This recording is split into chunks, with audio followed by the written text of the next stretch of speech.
Welcome to the Alpha Warrior Show. We're excited to share diverse perspectives and expert insights with you.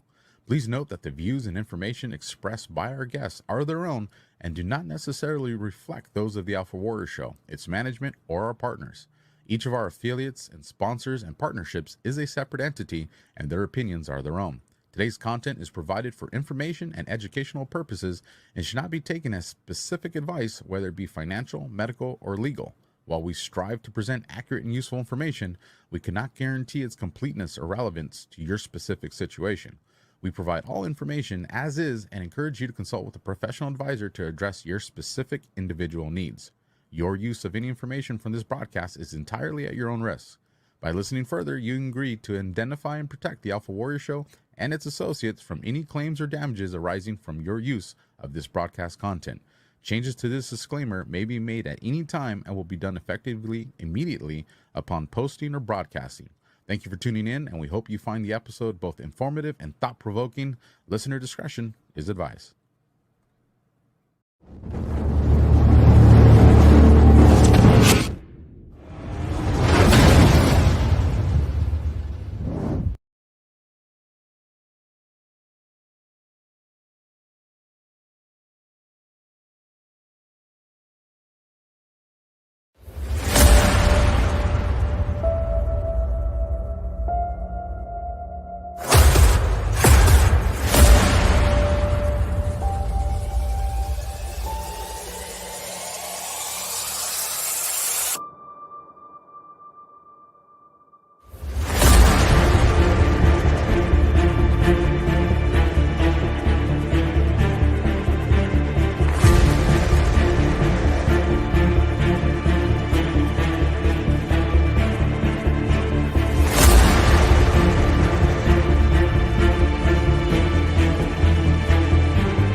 Welcome to the next generation of warfare, psychological warfare.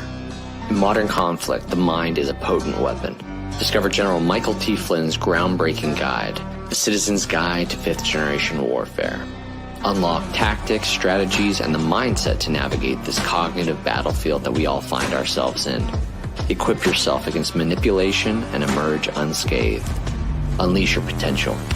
Order now.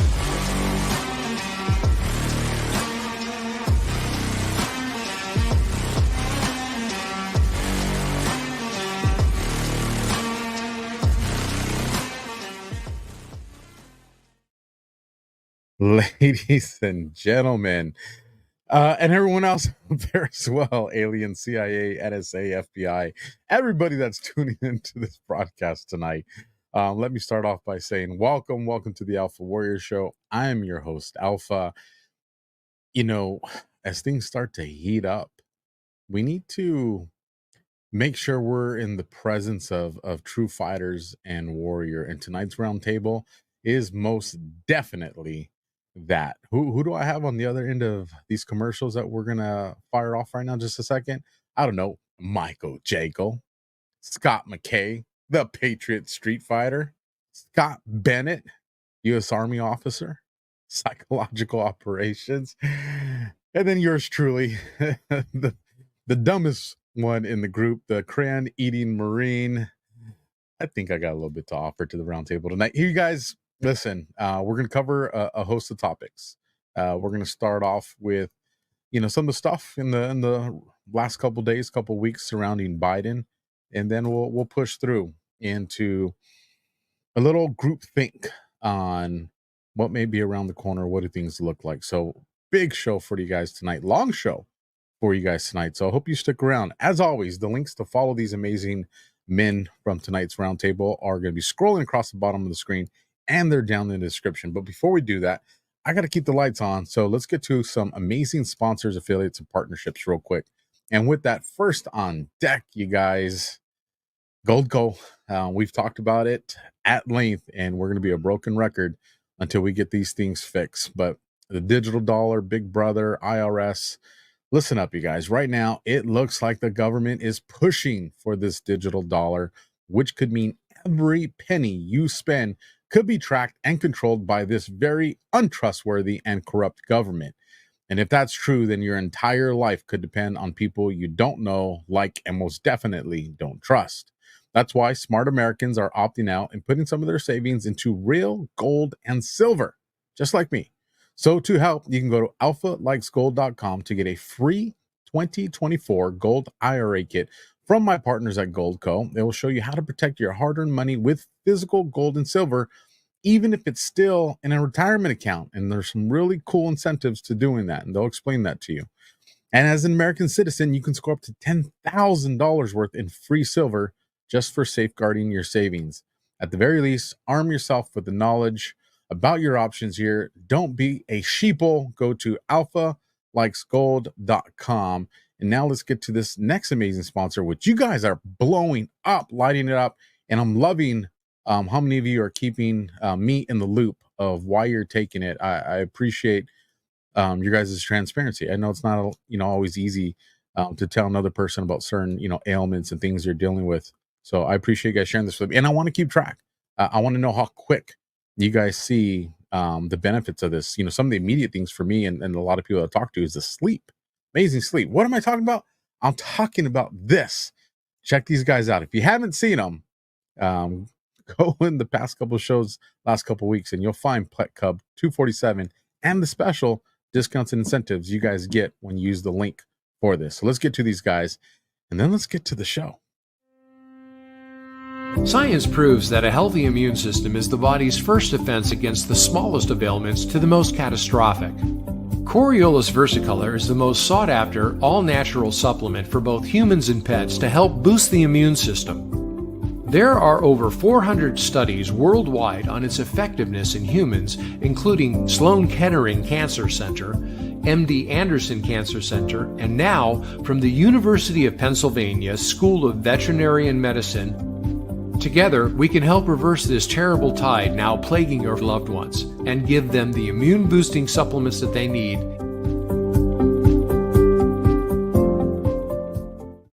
You saw it right there on the screen, AlphaWarriorShow.PetClub247.com.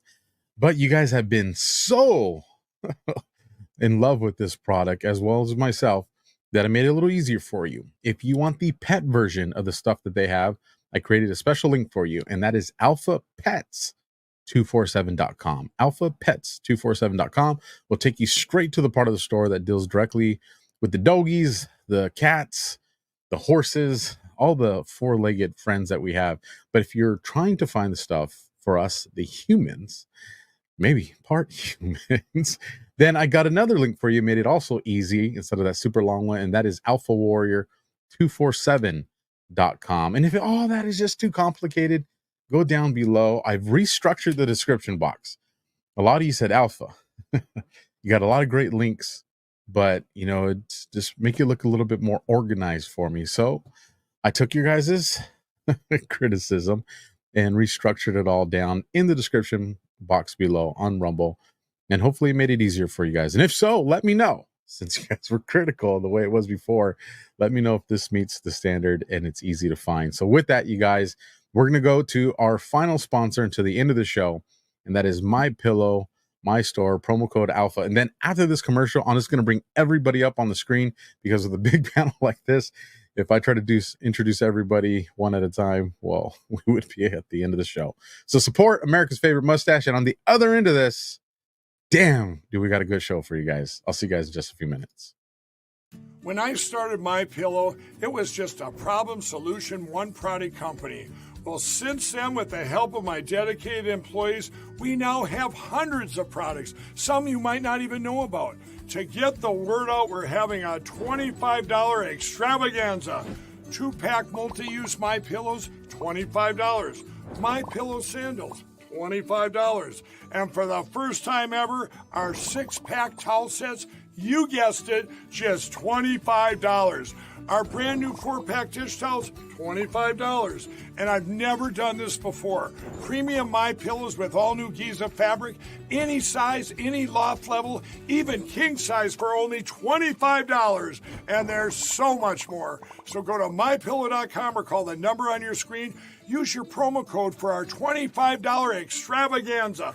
Order $75 and over. Your entire order ships absolutely free. All right, you guys. So this is the Alpha Warrior Show again. I'm your host, Alpha. Support the people that support this show. As you can see on the screen, I brought everybody up with me because we got a big crowd today, and to be everybody up one by one and go through their resumes, well, then the show would be over because all the men up here are solid. They're patriots. They're heroes. So you see, we got Scott McKay, Patriot Street Fighter, Michael JACO, Scott Bennett, and of course, the rookie in the group right here. You guys, starting with Scott, man, how you been, man? I'm doing great, Scott? man. Oh, you know what? So Go to the handsome man first. I'm Scott. He's Scotty. Yeah, I'm Scott. All right, there we go. Scott and Scotty. Turn your engines on, Captain. These bloody Klingon Democrats are coming after us. I said I was the rookie. Man, it didn't take me but 2 minutes to screw the pooch on this one. Scott McKay, go for it, brother. How you doing? Well, look, you know, all departments of defense are represented today. We got the department, we got the Marine Corps here, we got the Department of the Navy, Department of the Army, and Department of Patriot Street Fighter.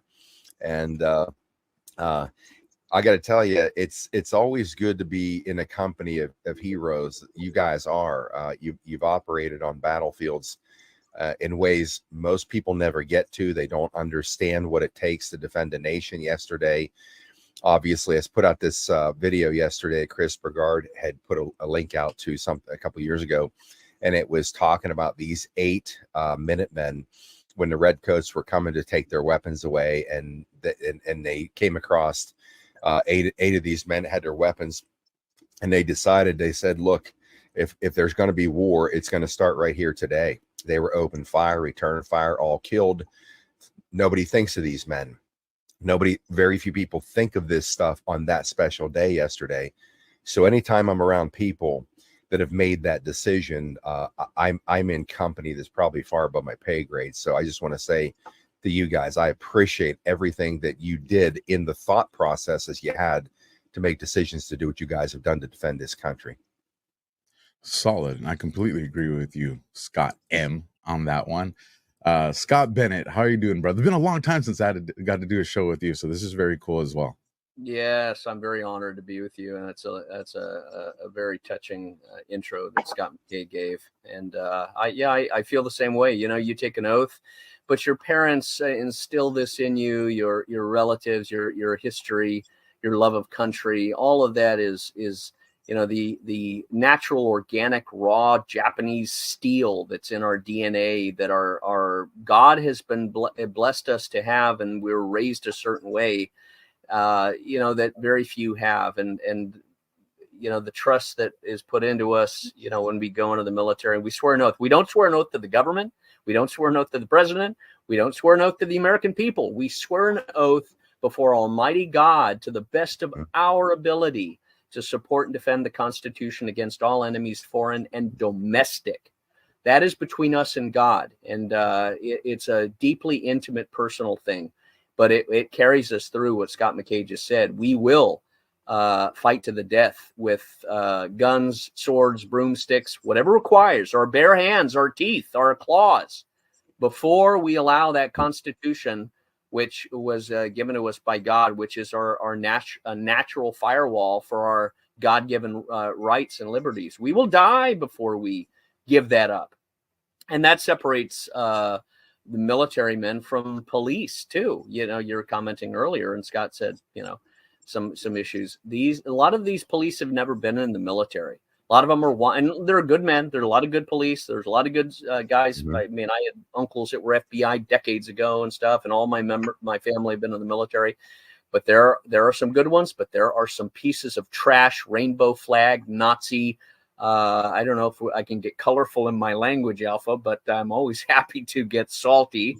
But there are some beetle crunching, sodomite, rainbow flag demoniacs in the police force that wear the badge to try and be oppressive and ram their ideology of perversion and evil down the throats of the Americans. God gave me an analogy the other day when I came back from Russia. You can spread vanilla frosting on a lump of horse shit, but don't tell me it's a cupcake. The frosting is us and the American patriots.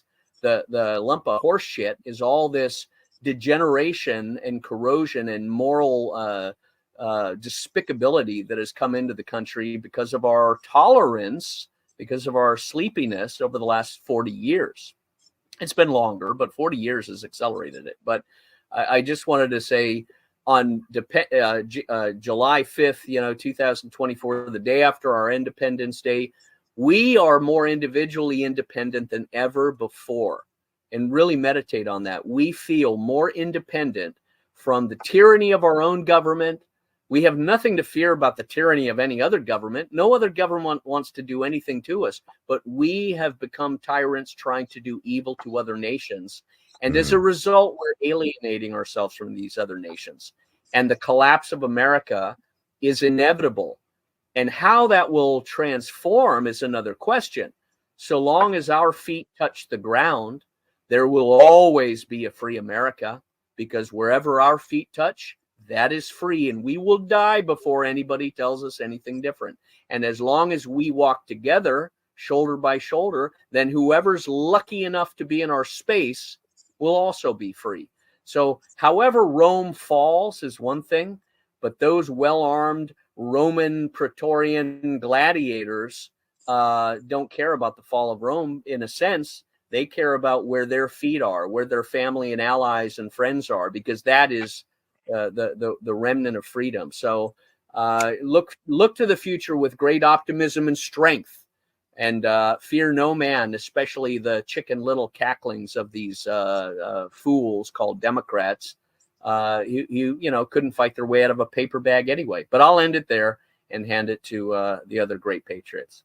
Well, first, and I'm a Marine, so adapt and overcome. So I'll be rocking this like we're in briefing with last names, everybody. So Bennett, I do want to come back to something you said about cops, but before we do that, the biggest muscular stud in the room, JACO, how you been, man?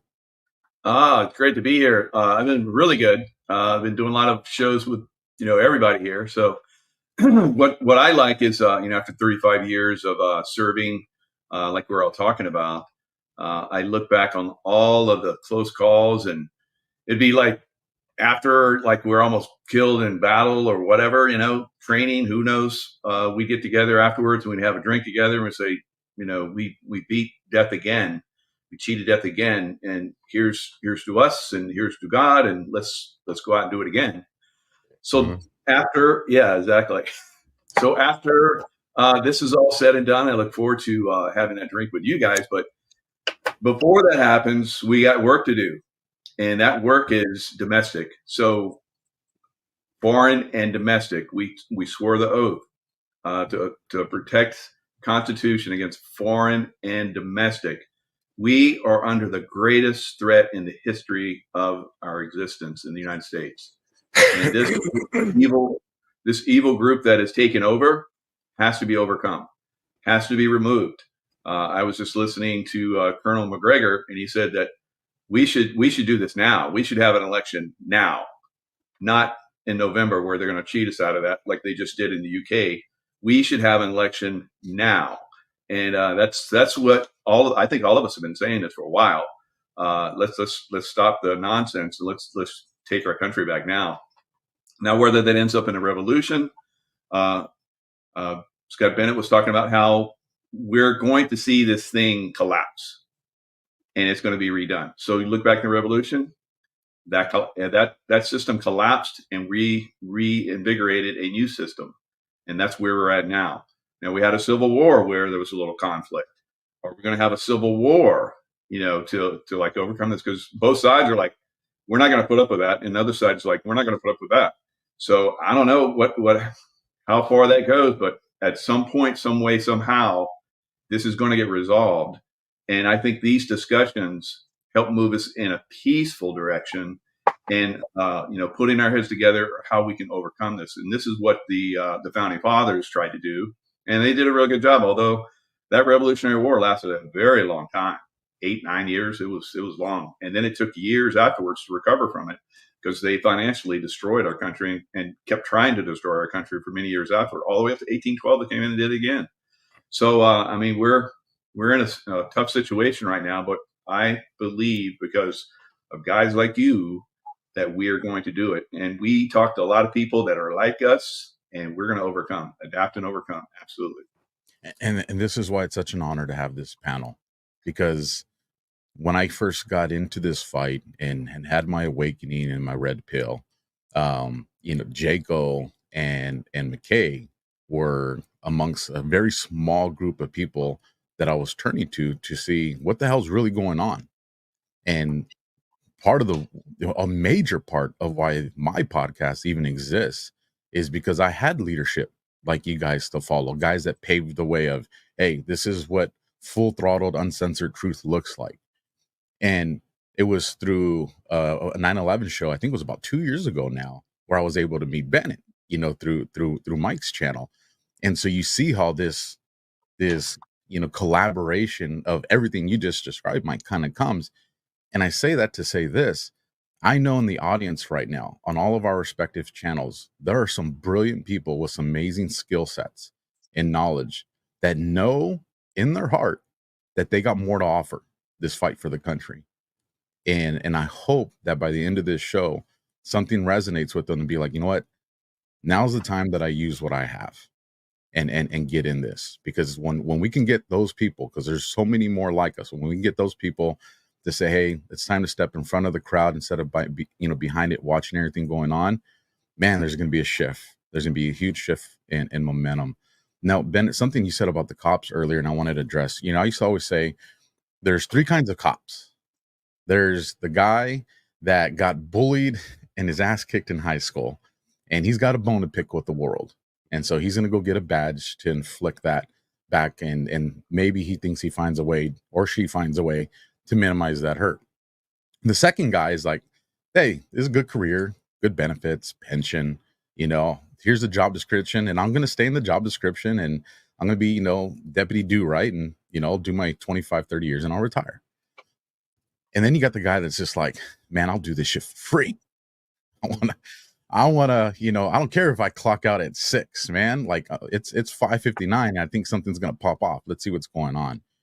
And I think as we can weed out, some of and there's other ones, but those are the main ones that I noticed that when I worked as a cop, the more we can get the guys in the middle, because you do need the guys that just are there to do the job description. And then you need the crime fighters, the gunslingers, you need those guys. And I think there's something to be said with, I met some great cops that I was like, you think they're military because they're so dialed in. I mean, we meet them all the time with like interviews. It's like, hey, were you in the military? Because they just have this essence to them. Scott M, you're one of them. How many people are like, you're in the military, huh? It's just you could tell someone maybe in a past life or something, but they did this warrior stuff.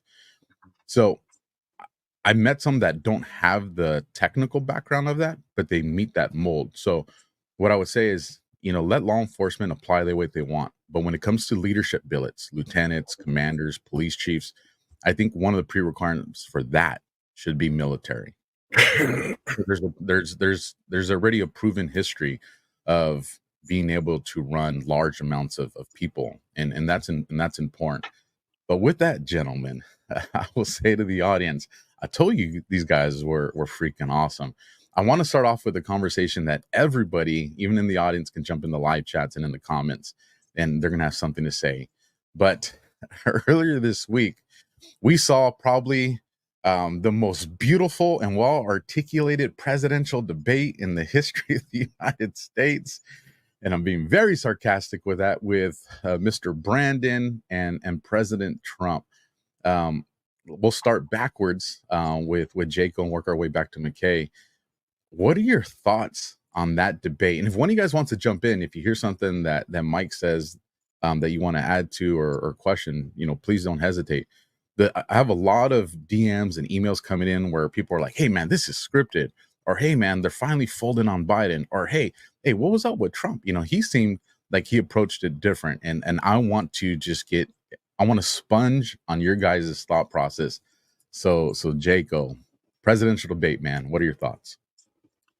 Yeah, I mean, it's something that we've been saying, even, in the presidential debate in 2020, we could see that Brandon, as you call him, and I agree with that term, was not up for the job, but they railroaded him in. And this is the problem that we all saw when we went to the Capitol on January 6th. We were like, how is this possible that you're going to like put this person in? So we were not demanding, but doing our constitutional right and protesting peacefully. And then they came in and they hijacked that and caused massive problems. And then they're like, see how these guys are? And they went in and voted Brandon in. So it's been like that all the way through his term. It's not like anything new, but for whatever reason, he's reached a point where they can't hide this anymore, or they don't want to. Who knows? Maybe there's some kind of mission where they're like, okay, let's show everybody, just how far this has gone. Or the black hats, if we want to call them that, are ready to move him along because they got another option that they want to put out there. So I saw that debate and I was like, yep, here it is. Everyone sees it. Where's this going to go? And who's going to be up next? Is he going to resign? Which I believe he will. He'll resign. I don't know if he'll continue his term or if he's like resigning, like some people are saying, one day. So we know how dates work. But, who comes in, behind that? He, I guess, just met with Gavin Newsom. So, a day or so ago. And so it sounds like they're trying to gear into that direction. Now I've heard that Newsom comes in with Whitmer. That would be, a pair from hell, of course. And then we also have Kamala. I just did a show where we were talking about how we had an adrenochrome user that went into a timeline when he didn't realize he was doing adrenochrome. They took this blood, and then he went on a crazy, timeline jump, and he saw Kamala Harris in the future as president. So who knows what's going to happen? So this is all dark. This is all things they're going to push at us. President Trump, we have the light and we have the darkness. For everyone in this audience, we're all like of the light. We can't comprehend how they can't see that this is dark, or maybe these people that are, consciously captured by this evil see them as the light. I don't know, but what I do know is that's not going to last much longer. One way or another, this will end, whether it's through some kind of peaceful means or some other kind of means or whatever. It's going to end. I hear you on that. Bennett, what do you got on that? Well, I don't think they're going to end anything on a peaceful means because they're obsessed with a demonic hatred for every white heterosexual Christian or philosophically conservative male. You see this in the controlled cannibalization of America by bringing in every third world individual from across the southern border as a young military-aged men army, proxy army that Durbin and others have set in motion to be drafted and positioned. I think not in Ukraine because Russia has won that and will only win every other military engagement it enters into, but as a proxy army against the United States because these individuals coming across the border have no alliance or loyalty to the United States Constitution or anything. They're coming in to devour, to rape, kill, and destroy. They're coming in as the barbarians into Rome. That's their agenda. They're going to do to the United States what I saw in the last month in Belgorod and Sherebinka and Krasnodar and Mariupol and Gorlovka and Soledar and places that Mike is very familiar with, and I'm sure you are too, Alpha. So we're entering into, in my opinion, a very tumultuous implosion of the United States. They're going to try and control freeway crash it, like the slow motion freeway crash on the Matrix 2, if you will. But here's how I see it play it out, and I'll end my long tome here. I believe that they are going to do a maneuver where Kamala Harris convenes and does a judgment. Joe Biden and his wet poopy diapers are obviously deteriorating quick, and he is going to be removed, and Kamala Harris will try and assume the presidency, and may then assign Gavin Newsom as the vice presidency. And then upon the stage or doing the oath or whatever it is, she's taken out, she's assassinated, and Gavin Newsom picks up her dead body like the Manchurian Candidate and says, I will carry on her legacy by suspending any elections and doing martial law. Or plan B would be, since Kamala Harris isn't qualified to be the president of the United States anyway, because she's not a natural born citizen, she doesn't have two parents, one of which should be an American. She was born in Seattle or wherever that dysfunctional state is by an Indian and a Caribbean parent, and that disqualifies her. So legally, she's not able to be president. That means to me that Gavin Newsom, who I've said this for 2+ years, I knew I could sense it in my heart that Gavin Newsom, this child molesting, sexual pervert, bisexual nephew of Nancy Pelosi, was the man of sin, right? Not trying to get into the biblical symbolism, but he was the Kennedy they were going to try and put in. He's the ball of horse shit with vanilla frosting on him. And they are going to possibly put him in as vice president now by killing Kamala Harris. So if they kill Kamala Harris, then Biden goes, I want you to be vice president, right? Now, you know the sodomite Barack Obama is pulling the strings, and he's being sodomized by Michael LaVaughn Robinson, also known as Michelle Obama. But Gavin Newsom could come in and replace Kamala Harris, who's killed, and then they kill Joe Biden or let him wither away like the flaccid worm he is. And then Gavin Newsom naturally assumes the presidency. There's no vote involved, and this could all happen before November. That's why McGregor, who I admire more than anyone, and I think he should be president, to be quite honest with you. There's no one with the mind of McGregor, and he's been a warrior. Unless you've served in the military, you shouldn't be president because you don't know what you're doing. But that's my scenario, is that they kill Kamala Harris, move Gavin Newsom into the vice presidency, and then move him up into the presidency to replace Biden. And they may kill Biden, blame it on a Trump supporter, blame it on Russia, simultaneously do all sorts of operations, whether it's a nuclear blast, a false flag, a Gulf of Tonkin, sink their own ships in the Med, or simultaneously do all of the above. ISIS-K being brought into the European battlefields through Jens Stoltenberg's replacement, Mark Rutte. These fanatical psychopath women that are being put into these political positions, like Klaasa, the Estonian prime minister, who is now the foreign minister of the EU, who is a rabid anti-Russian person, Annalena Baerbock, of course, and then we saw all these other women in positions in Europe.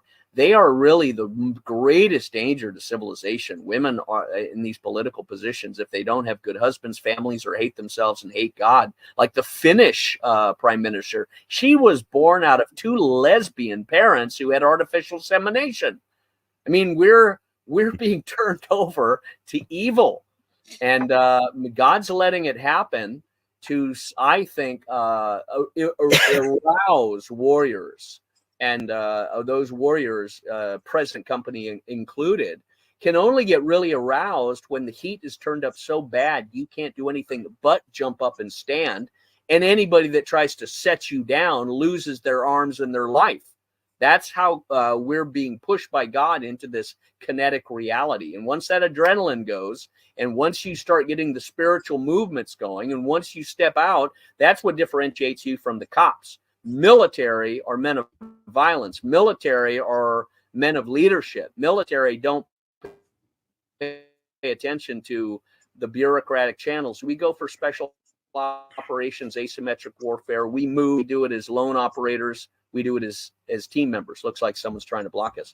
But I'll end it there, Alpha, and simply say I think they are positioning Gavin Newsom to replace Kamala Harris, then replace Joe Biden. Then Megan Whitmer comes in. Then they declare all sorts of artificial control, and their miscalculation is that the American patriots will let their lanyard or their red, white, and blue rainbow flag, we're all Americans, bind us together. No, I am not bound together to Sodom and Gomorrah. I'm leaving Sodom and Gomorrah spiritually, emotionally, politically, in all sorts of ways.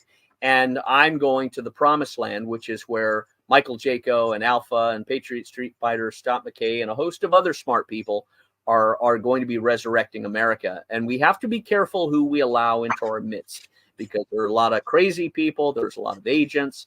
We saw that with Robert Lavoie Finicum and the others. So we have to maintain a purity and above boardness and an integrity and an operational security, and only accept the best and brightest. I don't hang out with Gomer Piles. I only like special operation Rambo types. And as long as we continue down that, with that healthy discrimination and prejudice, you can't make the cut. You're not in the officers' quarters. You're not at the briefings. We only let the best and brightest. And we have to also take advantage of where our center is. We hang out in our little towns, and those towns within our counties, that's where our wars are. We have to secure our towns, our counties, our sheriffs, our local political leaders, or get rid of them. Because at the end of the day, that's all that matters, is where our own little bases and hubs are. And that's how we grow America back, one grassroots at a time. And, we'll see what happens. But that's it. God bless you guys. I hear you. And there's something to be said about never lower the bar for leadership. Make people rise to meet what the base. And that baseline should be something that's a higher standard than any other country that exists to begin with anyways. Scott McKay, lots been covered, brother. The debate, Biden was struggling. There's some videos that came out where 2 different times you can hear someone in the background saying something, and then Biden repeats it. You see how he has to get helped off the stage again when it's not even, they're not even steps. It's just literally like a little 3-inch rise or something like that. And then right afterwards, Scott, mainstream media, because this is not the first time we've seen Biden be a bumbling fool. We have seen that for 3 years, but they've always told us, they've always gaslit us. No, you guys are crazy. That was beautiful. He's articulate. They've always covered for it. But this time, Patriot Street Fighter, mainstream media came out and said, oh my gosh, this is terrible. Cognitive decline. Make it all make sense, man. What really happened that night? Well, there's so many things I could jump off of from the things that Scott and Mike said. I got to go back to baseline here for me, and the baseline for me, based on everything we talked about, what we're all seeing, and based on the fact that everything, it's like reality TV, right? Most people think reality TV is just, free for all. And I remember when Fear Factor came out, one of my clients in LA at the time, he's the head of, he's vice president of current series TV at NBC, had, the Law and Orders, Blacklist, all that. So he knows what's going on. And when Fear Factor came out, he told me, he said, first, you need to understand all these are scripted. Every piece is scripted. I'm like, what? Really? I thought it really was what Fear Factor appeared to be. He said, everything is scripted. And then I had it in my head ever since. That's why I couldn't watch a reality show if you put a gun to my head. So I look from the very beginning, the very first thing that I saw to put this in motion is this. I don't know if it was 2018, late 2018, 2019. This thing emerges as Joe Biden, who's going to declare the candidacy. And my first thought was, I'm looking at this. I'm like, I've been watching this guy for decades. I'm looking at this. I'm like, what the fuck is this? What? I'm thinking, wait a minute. Like, they just did this on national TV and whatever. I'm like, what? And I'm thinking, I have no.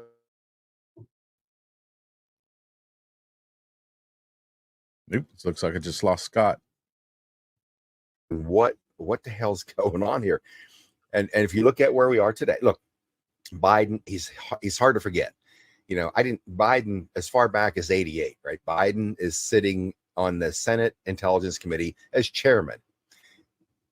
he's probably number 2 as the dumbest people that ever served in a Senate, second only to Barbara Boxer. This guy gets thrown off the Senate Intelligence Committee as chairman by his own party, who's in control for leaking classified intelligence to the media, right? To be a big shot. So anyways, now you see him today and it's not the same one. And I'm thinking, whatever part of a show this is going to get interesting. Now, here we are, all these years later, not one person in Congress, not one from either side of the aisle said, hey, wait a minute. I've been serving with this guy for 30 years.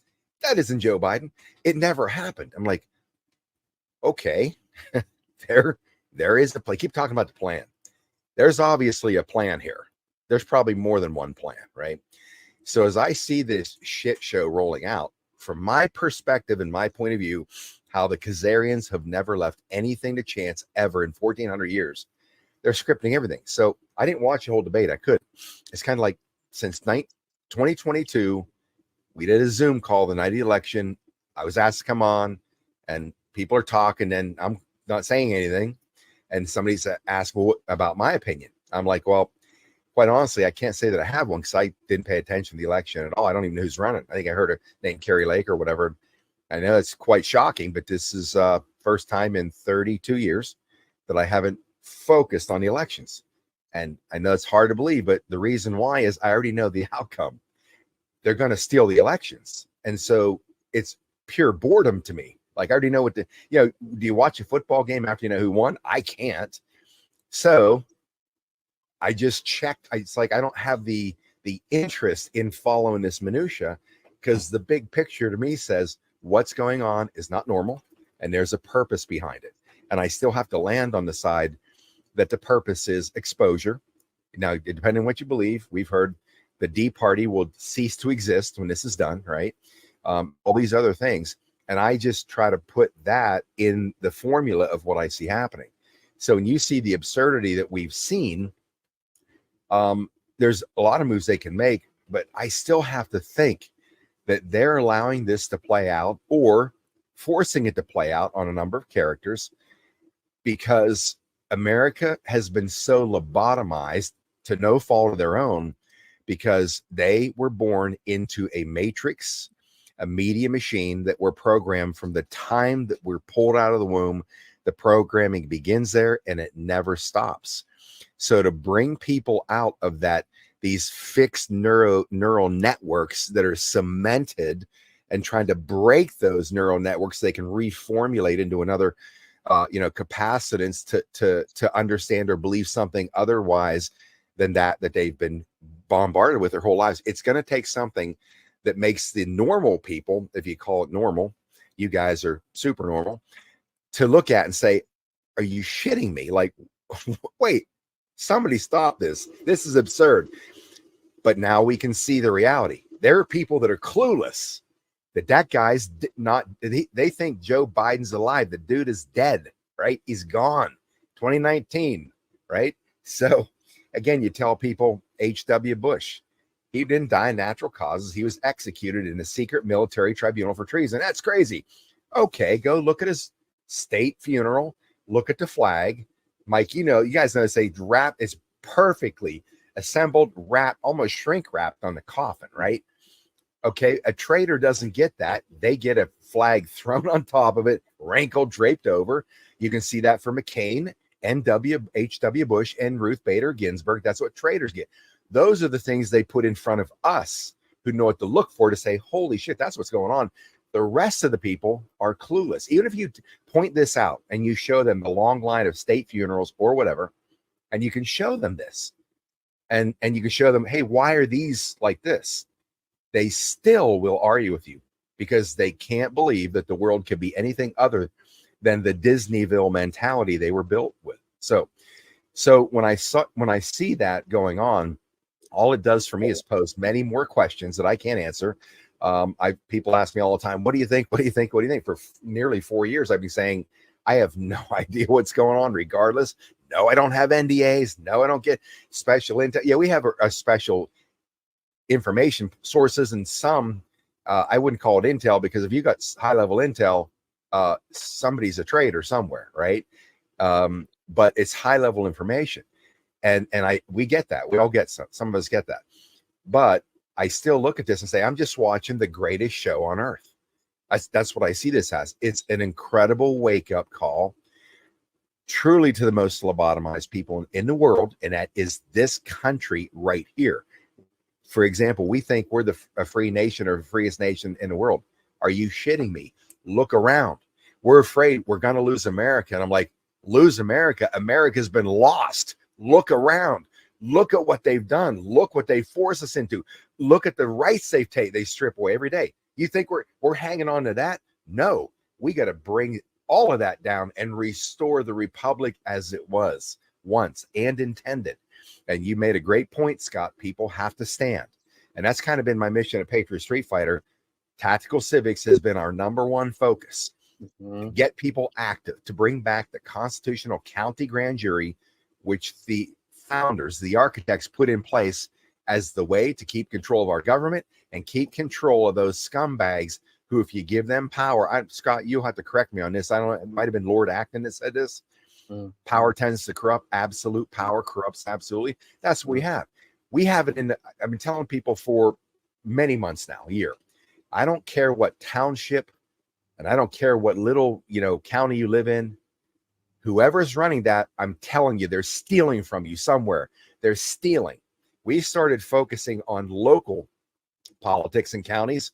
With tactical civics, people are being smoked out and called for resignations. And we haven't even got to the point yet. We have over the half of counties in the country have a chapter now. That happened inside of a year and 3 months. And it took 4 years to get 150 established. It's over 1,800 a year later.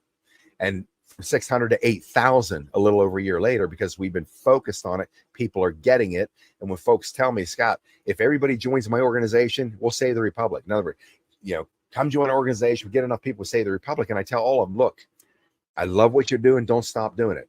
But as far as saving the republic, you got two problems. Number one, you're untested and you're unproven, and we are out of time. We're beyond out of time. I know one thing that works. You just have to look over your shoulder 250 plus years. It's right there. It worked from the beginning. They know why they put it that way. But it's going to take people, we, the people, to stand up in some capacity and get moving, because I said for 4 years now, you're going to fight. I don't care who you are. You're going to fight by choice or you're going to fight by force. Force will be at your doorstep. And the repercussions are far more damaging than if you make a choice to say, I'm going to engage. I'm not sitting watching videos or sending podcasts out. I'm going to engage somewhere and get my voice heard.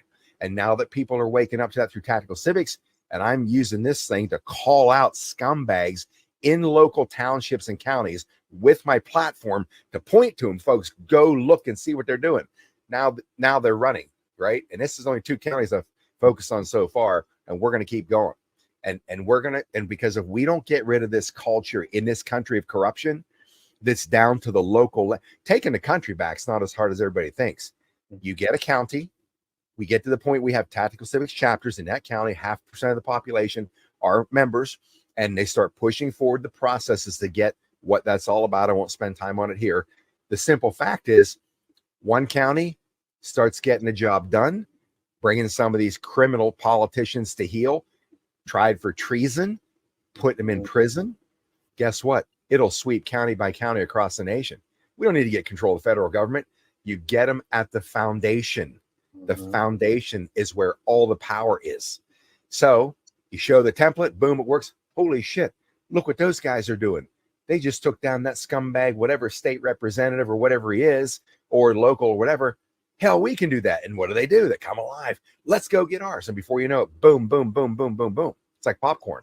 And then we show the world and the country this culture of corruption, lies, deception, cronyism, backhanded deals. That shit's being crushed. And if you step into any of that, you got Patriot Street Fighter with crosshairs looking for another target. Tell me, and we're going to show the world what you're doing. And I'm telling you, I know I'm making a lot of enemies out here, and I don't like that part, but I know one thing. I'm not looking for friends. I'm looking for freedom. And you're going to pick a fight, laddie. One, the ability for you men to translate your thoughts into articulable words is just brilliant. And one thing that I really love from doing these roundtables is, one, when I get confirmation on things from other brilliant minds, I'm like, okay, I must be on the right track. But what I like even more than that is when you guys stimulate a new thought and a new theory that I hadn't yet approached. Because now I know, oh, I get to spend the next few days and weeks and months trying to really put that into, you know, a practical application of what that looks like for me in the battle zone that I'm in. And Scott, you did that with one of the things you said. And I was like, how did I never think about that? Because it seems so simple. Why haven't these other politicians ever came out and said, that ain't the dude that I've been working with for 2 years, 5 years, 20 years, 30 years? The only answer to that is what, like you said, either they're being forced to keep their mouths shut, or they're a part of the whatever optical plan that is. And I found that very fascinating. The other thing too, and I've heard all of you guys speak on this, but you know, it's this local. You know, people, I said, I get it. The presidency is sexy. That's what everybody's talking about. But none of us at our levels have the immediate tangible effect on that. But you do locally, you know. So first you need to be in control of your house. And then after that, your street. What's your street look like? Do you know your neighbors? You know, do they align with you? Do you have enemies on your street, or do you have allies on your street? And then from your street, it goes to your block, to your city, to your county, to your state. And if everybody approaches it like that, like all of you guys have said, it grows fast. It's not something that seems like it takes forever. It seems like it takes forever when we just look at it as us doing it. But if everybody's doing it, that bleed over is almost immediate. That's how fast that happens. I want to bring up a graphic.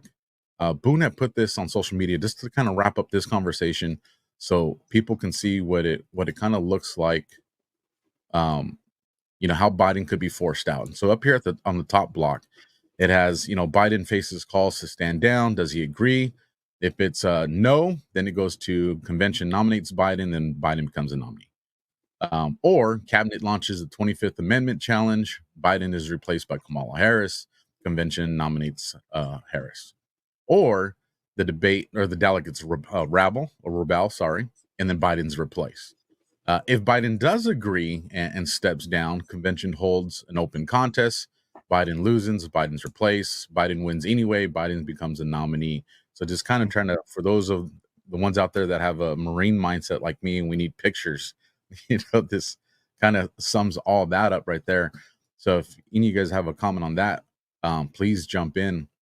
But the other thing that I want to say before you guys do jump in, when you're teaching the tactical civics, you know, when I first heard about it, I was like, man, there's a lot to that. But then I started thinking, wait, no, I've seen this kind of be applied before. And what I realized is, in police departments, you know, we have police officers associations. It's like your little internal union. And when we started to realize, hey, we're not getting chiefs that we like, we're not getting police chiefs that align with the rank and file, because rank and file most of the time kind of agrees with the community. So when you saw these police officer associations develop PACs, you know, political action committees, where, you know, raise money, donate your own money from your paycheck. And as that PAC started to grow, you all of a sudden had influence. And it's like, hey, listen, city council, this chief that you guys are bringing into question, we ain't about that. And we will use our PAC money to remove you from city council to get someone from the city that aligns. So it's kind of like a little mini version of tactical civics at our level. So it does work. I mean, I've seen this work, very powerful, because guess what happened? Exactly how you said it, Scott McKay. How did we know that? Because we saw a neighboring agency do it. And when we saw the Palm Springs Police Department do that, we're like, damn, look at how much influence. We're over here bitching and groaning. These dudes started a PAC, and now they're getting people into their leadership ranks that they like, that they align with. Why don't we do it? And then all of a sudden the neighboring agency sees it, another one sees it, and before you know it, all these agencies are doing it. And, you know, now granted, law enforcement's way behind the curve on what we understand. But I will say this to the cops that are listening: either you start fixing your agencies through PACs or however you need to, or the community is going to do it for you. I'm glad So- you said that. I want to make one point to drive home what you're saying. This is very, very critical point, and I want you to think about the psychological part of this, Scott. You get this already. When these guys are writing this document, right, and they decide, hey, the first 3 words, let's just for shits and giggles make them this big, right, on a document. They could have ended a statement at the very bottom. They could have said, because the country will be represented and controlled by, and made it, at the bottom, just general words at the bottom, or very big at the bottom. And these guys had a very liberal education, long history, understanding of history, up close to tyranny, have already built basically a new nation. These guys were at the heights of anybody's intellect in the world, smartest guys likely to walk this country's soil. And they came up with this document to do something that hasn't been done ever. And the 3 words that they were punching the world in the face with, the whole world, we, the people, we are going to control who governs our country. It's not been done before. And so I think that was to show the world, this is how it's going to be done here. And if people understood the capacity of what that means, they should feel empowered. Like, hey, yeah, they're right. We are the ones that tell the government what to do, not the other way around. And when they don't do it, they already put the processes in. Here's how you remove them from power. You don't wait till the next election. How many times has that been helpful? Look at the last 30, 40 years. Oh, just elect the next guy. At the end of the day, I don't care what they say. They are full of shit. Once they get in there and have the trimmings of power, they all say the same thing: fork the country. This is where it is, and they stay there. Local, specifically, state and federal, they all do it. And that's why the constitutional county grand jury, which has a constitutional duty per the founding fathers to certify a standing militia. I'm not talking about the 3% up in Montana trying to. All right, while they have that little pause, I'm going to jump in real quick. The Second Amendment. So the First Amendment, we've all been suppressed. Military. Our First Amendment has been suppressed massively. All of us here, right? So we've lost our free speech. We have all, in one capacity or another, fought for our free speech. It's been suppressed. That is a constitutional right of we, the people, like Scott's talking about. Now, Scott talks a lot about, how there's this group, Tactical Civics. Second Amendment, one sentence, that's it. A well-regulated militia being necessary to the security of a free state, the right of the people to keep and bear arms shall not be infringed. How simple is that? Yep. So let's look at Roman history. There's 3 of us here that have very, very high amount of Scottish lineage in us.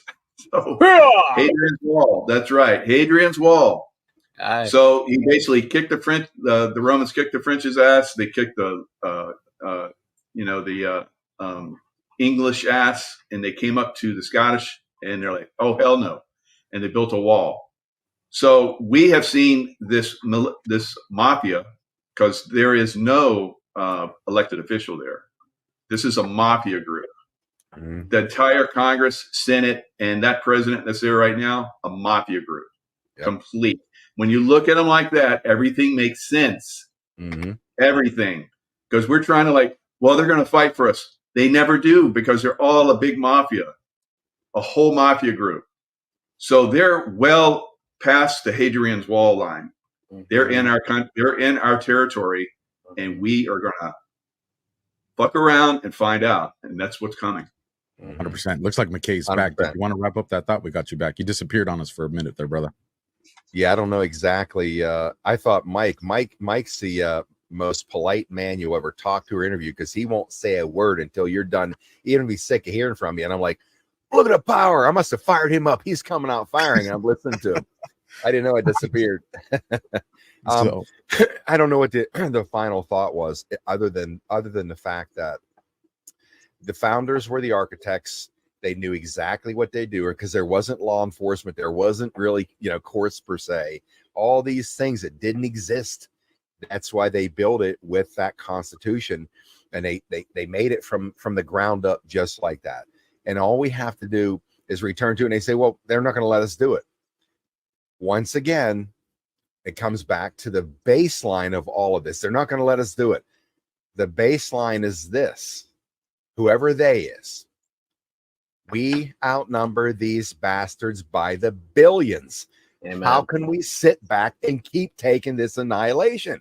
Seriously, that's why I keep telling people, you want peaceful? If you want a peaceful realignment and reassembling the republic, it's very simple. We all stand up. It's over, guys. Get out. It's over. And what do? What every despot dictator does. When the hordes are at the gates and they realize it's over, they take as much money they can steal and they get the hell out to another country, into exile.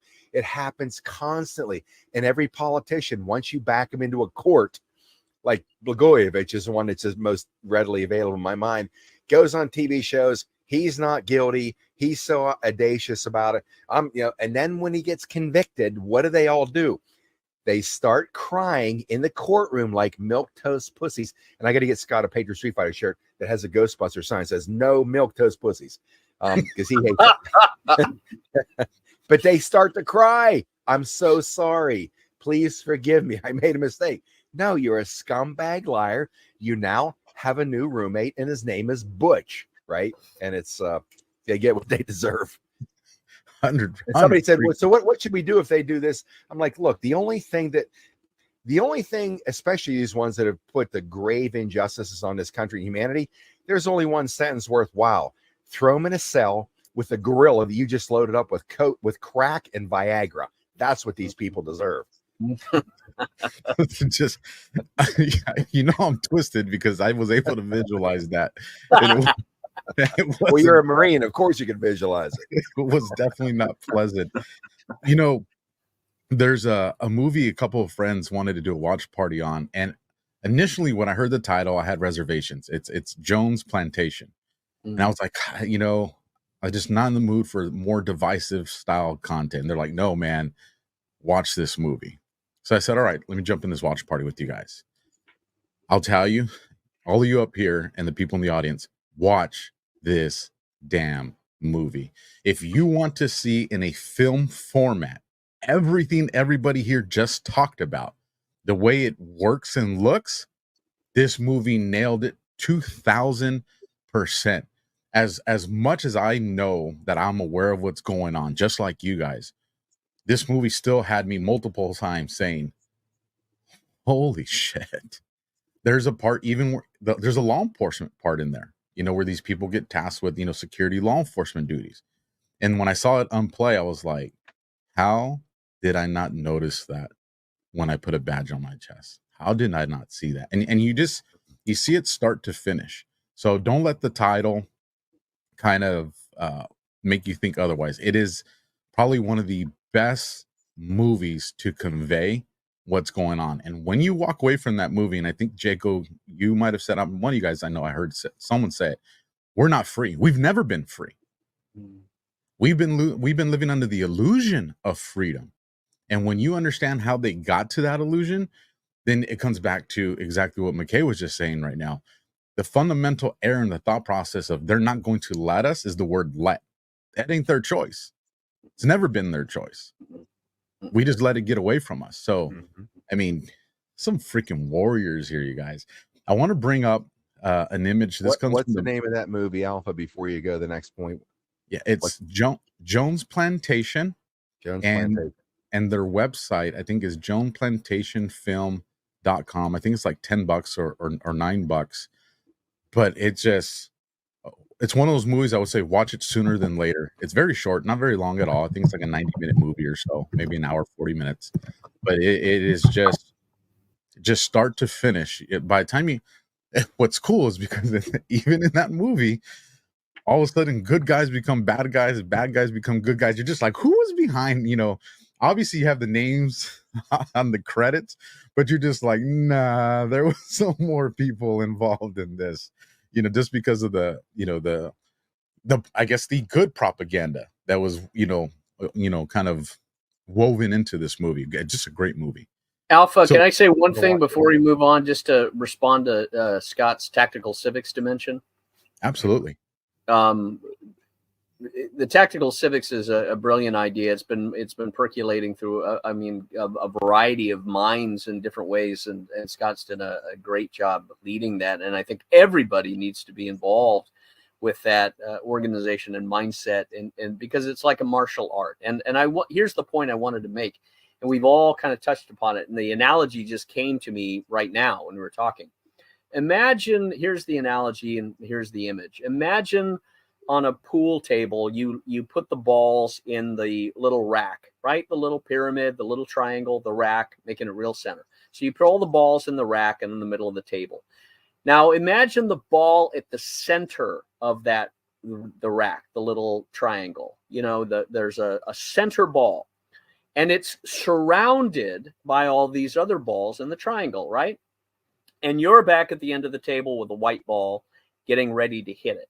I want you to imagine that you're the white ball and God has the stick. He is about to do the break.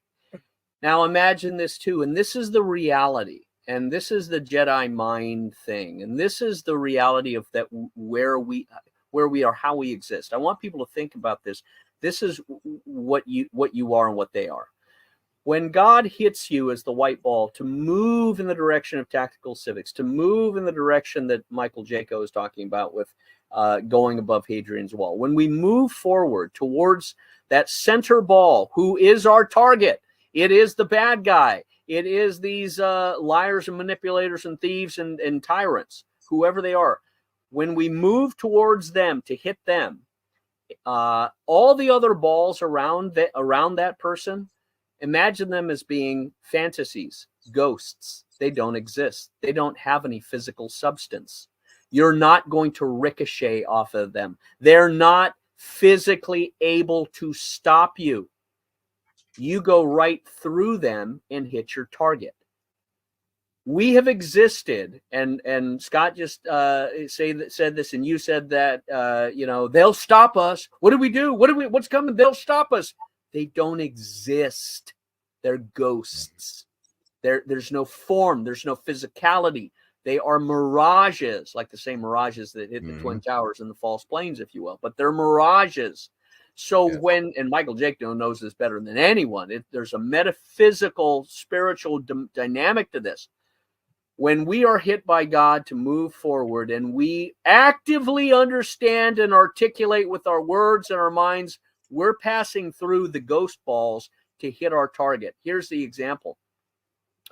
When I was in Belgorod, Sherebenko, over in Russia for the past month investigating war crimes, I assembled a whistleblowing report, a war crimes report on crimes against humanity. I've written it up. I'll share it with you guys later.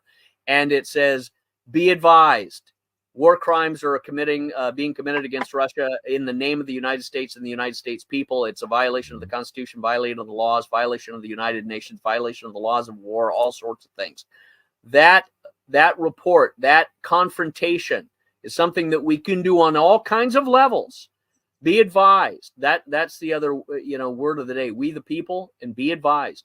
When we go to our target, the school board chief, the mayor, the sheriff, the local political powers who have assembled a position that need to be dethroned and thrown out, you go right through them and say, be advised, you're hereby served legal notice. You are committing acts violating the United States Constitution. You do not have legitimate authority. We don't recognize you. I said this from the very beginning. Joe Biden is not the president of the United States. We don't accept any executive order from the Department of Education or any other department of any other agency in Washington, D.C. in our small town. We're not recognizing that. You're all fantasies. You're all ghosts. We have to get in the mindset of being tactically, not strategically. That's the brilliance of Scott's message. It's tactical, legal, political movements. Law makes culture. Culture makes life. Law makes culture. by allowing or disallowing certain manifestations of the human imagination into behavior. Law. So when we move forward and they try and stop you, or they try and say this, you don't exist based on the United States Constitution, which is the law of the land. This is what's happening. We're advancing this. We don't recognize that. A small example, I came back through customs, and they have these federal law allows us to go through your bags and stuff like that, right? I went right through, again, Jedi going right through them all. And I go up to the passport document. Oh, where are you coming from? I don't answer any questions. My attorney's outside. Any questions you can pose to him. I reserve all of my rights. I waive none of them. And he hands my passport to another officer. And I didn't want to look for a fight. I'm not trying to be confrontational. That's unwise. You want to be intelligent in manipulating. It's like wrestling. And I go back, and the girl says, "Okay, so where are you coming?" I said, "Be advised, I don't be advised, be advised, be advised." That's a legal term. Be advised, I don't answer any questions. I don't allow my books or my briefcase or my bags to be searched. I affirm my rights. I waive none. Can I go? Thank you very much. She hands me my passport, and I moved on. I didn't pay attention to any of the laws, any of the federal bullshit they throw out there. I stood upon my rights that God gave me.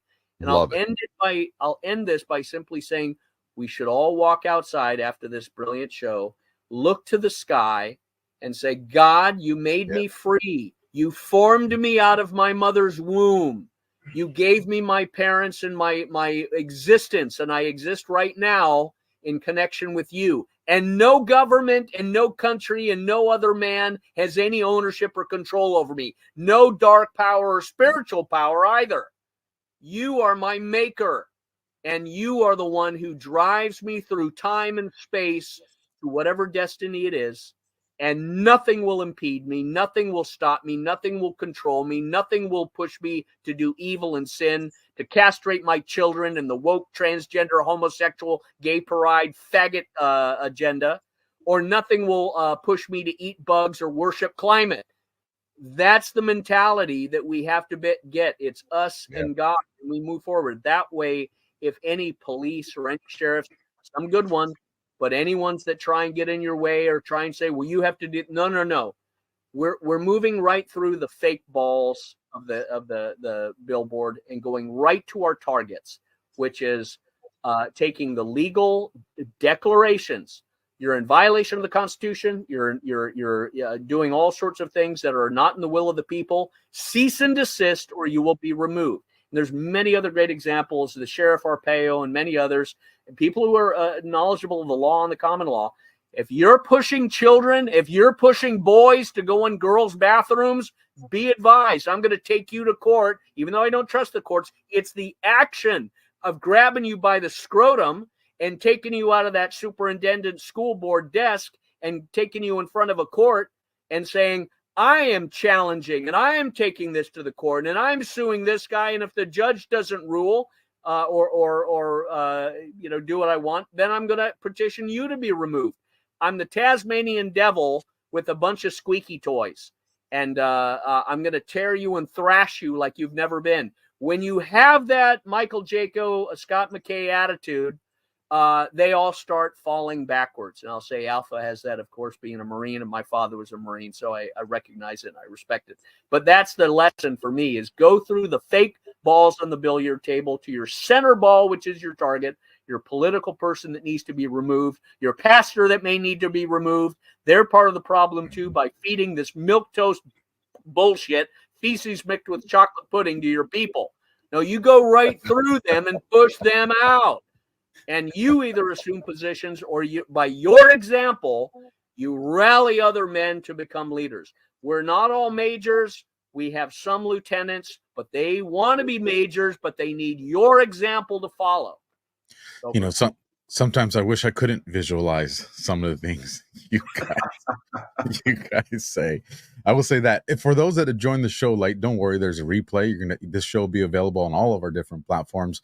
But if you want more on this tactical civics, because there's a lot more and you need to be empowered with it, I need to learn more about it. Down in the description is the link. So if you're driving, don't worry, you don't even have to pull over. As soon as you get to a spot where you're stopped or your destination, go down there, click, you'll get straight to all these different gentlemen's platforms, their websites, and especially tactical civics. So I want to make sure everybody's aware of that. One of the things, many of the things that you guys are saying, but one that I find actually, before I even get to that, real quick comment on the Jones Plantation. In the first few minutes of the movie, there's some very, very graphic language. And I say that just because I don't want people to be turned off and be like, I don't want to be hearing that the rest of the film. When you watch the whole film, you realize that language disappears really fast.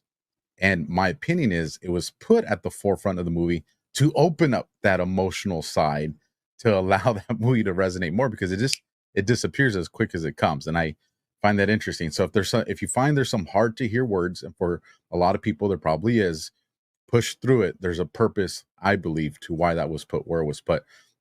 But to the tactical civics, especially with what you're able to do, Bennett, man, I got to learn this. Because the last time awesome. I was in the airport to come home, you guys all know I'm a quad S because of the whole J6 stupid bullshit. And I've had to just deal with that, stealing of my rights, which I shouldn't have to deal with it, because actually what I'm doing is I was consenting to deal with it. Why? Because I didn't weaponize myself with the knowledge of knowing these tactical civics like Bennett. So the difference between not knowing and knowing is I subjected myself to 3 hours of freaking ridicule, embarrassment, all the stuff they try to do, and Bennett just walked right through. So that's what happens when you know and you don't. Both of you have spent time in prison, and you've had a chance to see this on the worst scale, and both of you guys are like crushing it now. So thank you for not being like kowtowing. Oh yeah, please don't throw me in prison again. You're like, fuck that. That's never happened to me again. I'll help you, Mike. I'll help you, Mike. Fuck that. Everybody, you guys are bullshit. Yeah, 100%. Because I tell you, I haven't had a chance to update you guys, but they raised the ante on me the last time I was flying out of Dallas Fort Worth, and it's the same thing. They go the swabbing and all that stuff. They go through all my gear, right? Because it takes forever. They go through everything. Because I went to a conference, I had to take a lot of stuff with me. They go through all my gear, and when the only thing left is my AirPod case, my Marine Corps Challenge coin, and my wallet, machine goes off, explosive alert. So these are the games that they want to play, because what did that mean? All of a sudden it subjected me to a whole new process, more time, to the point where they go and bring a supervisor to follow me everywhere.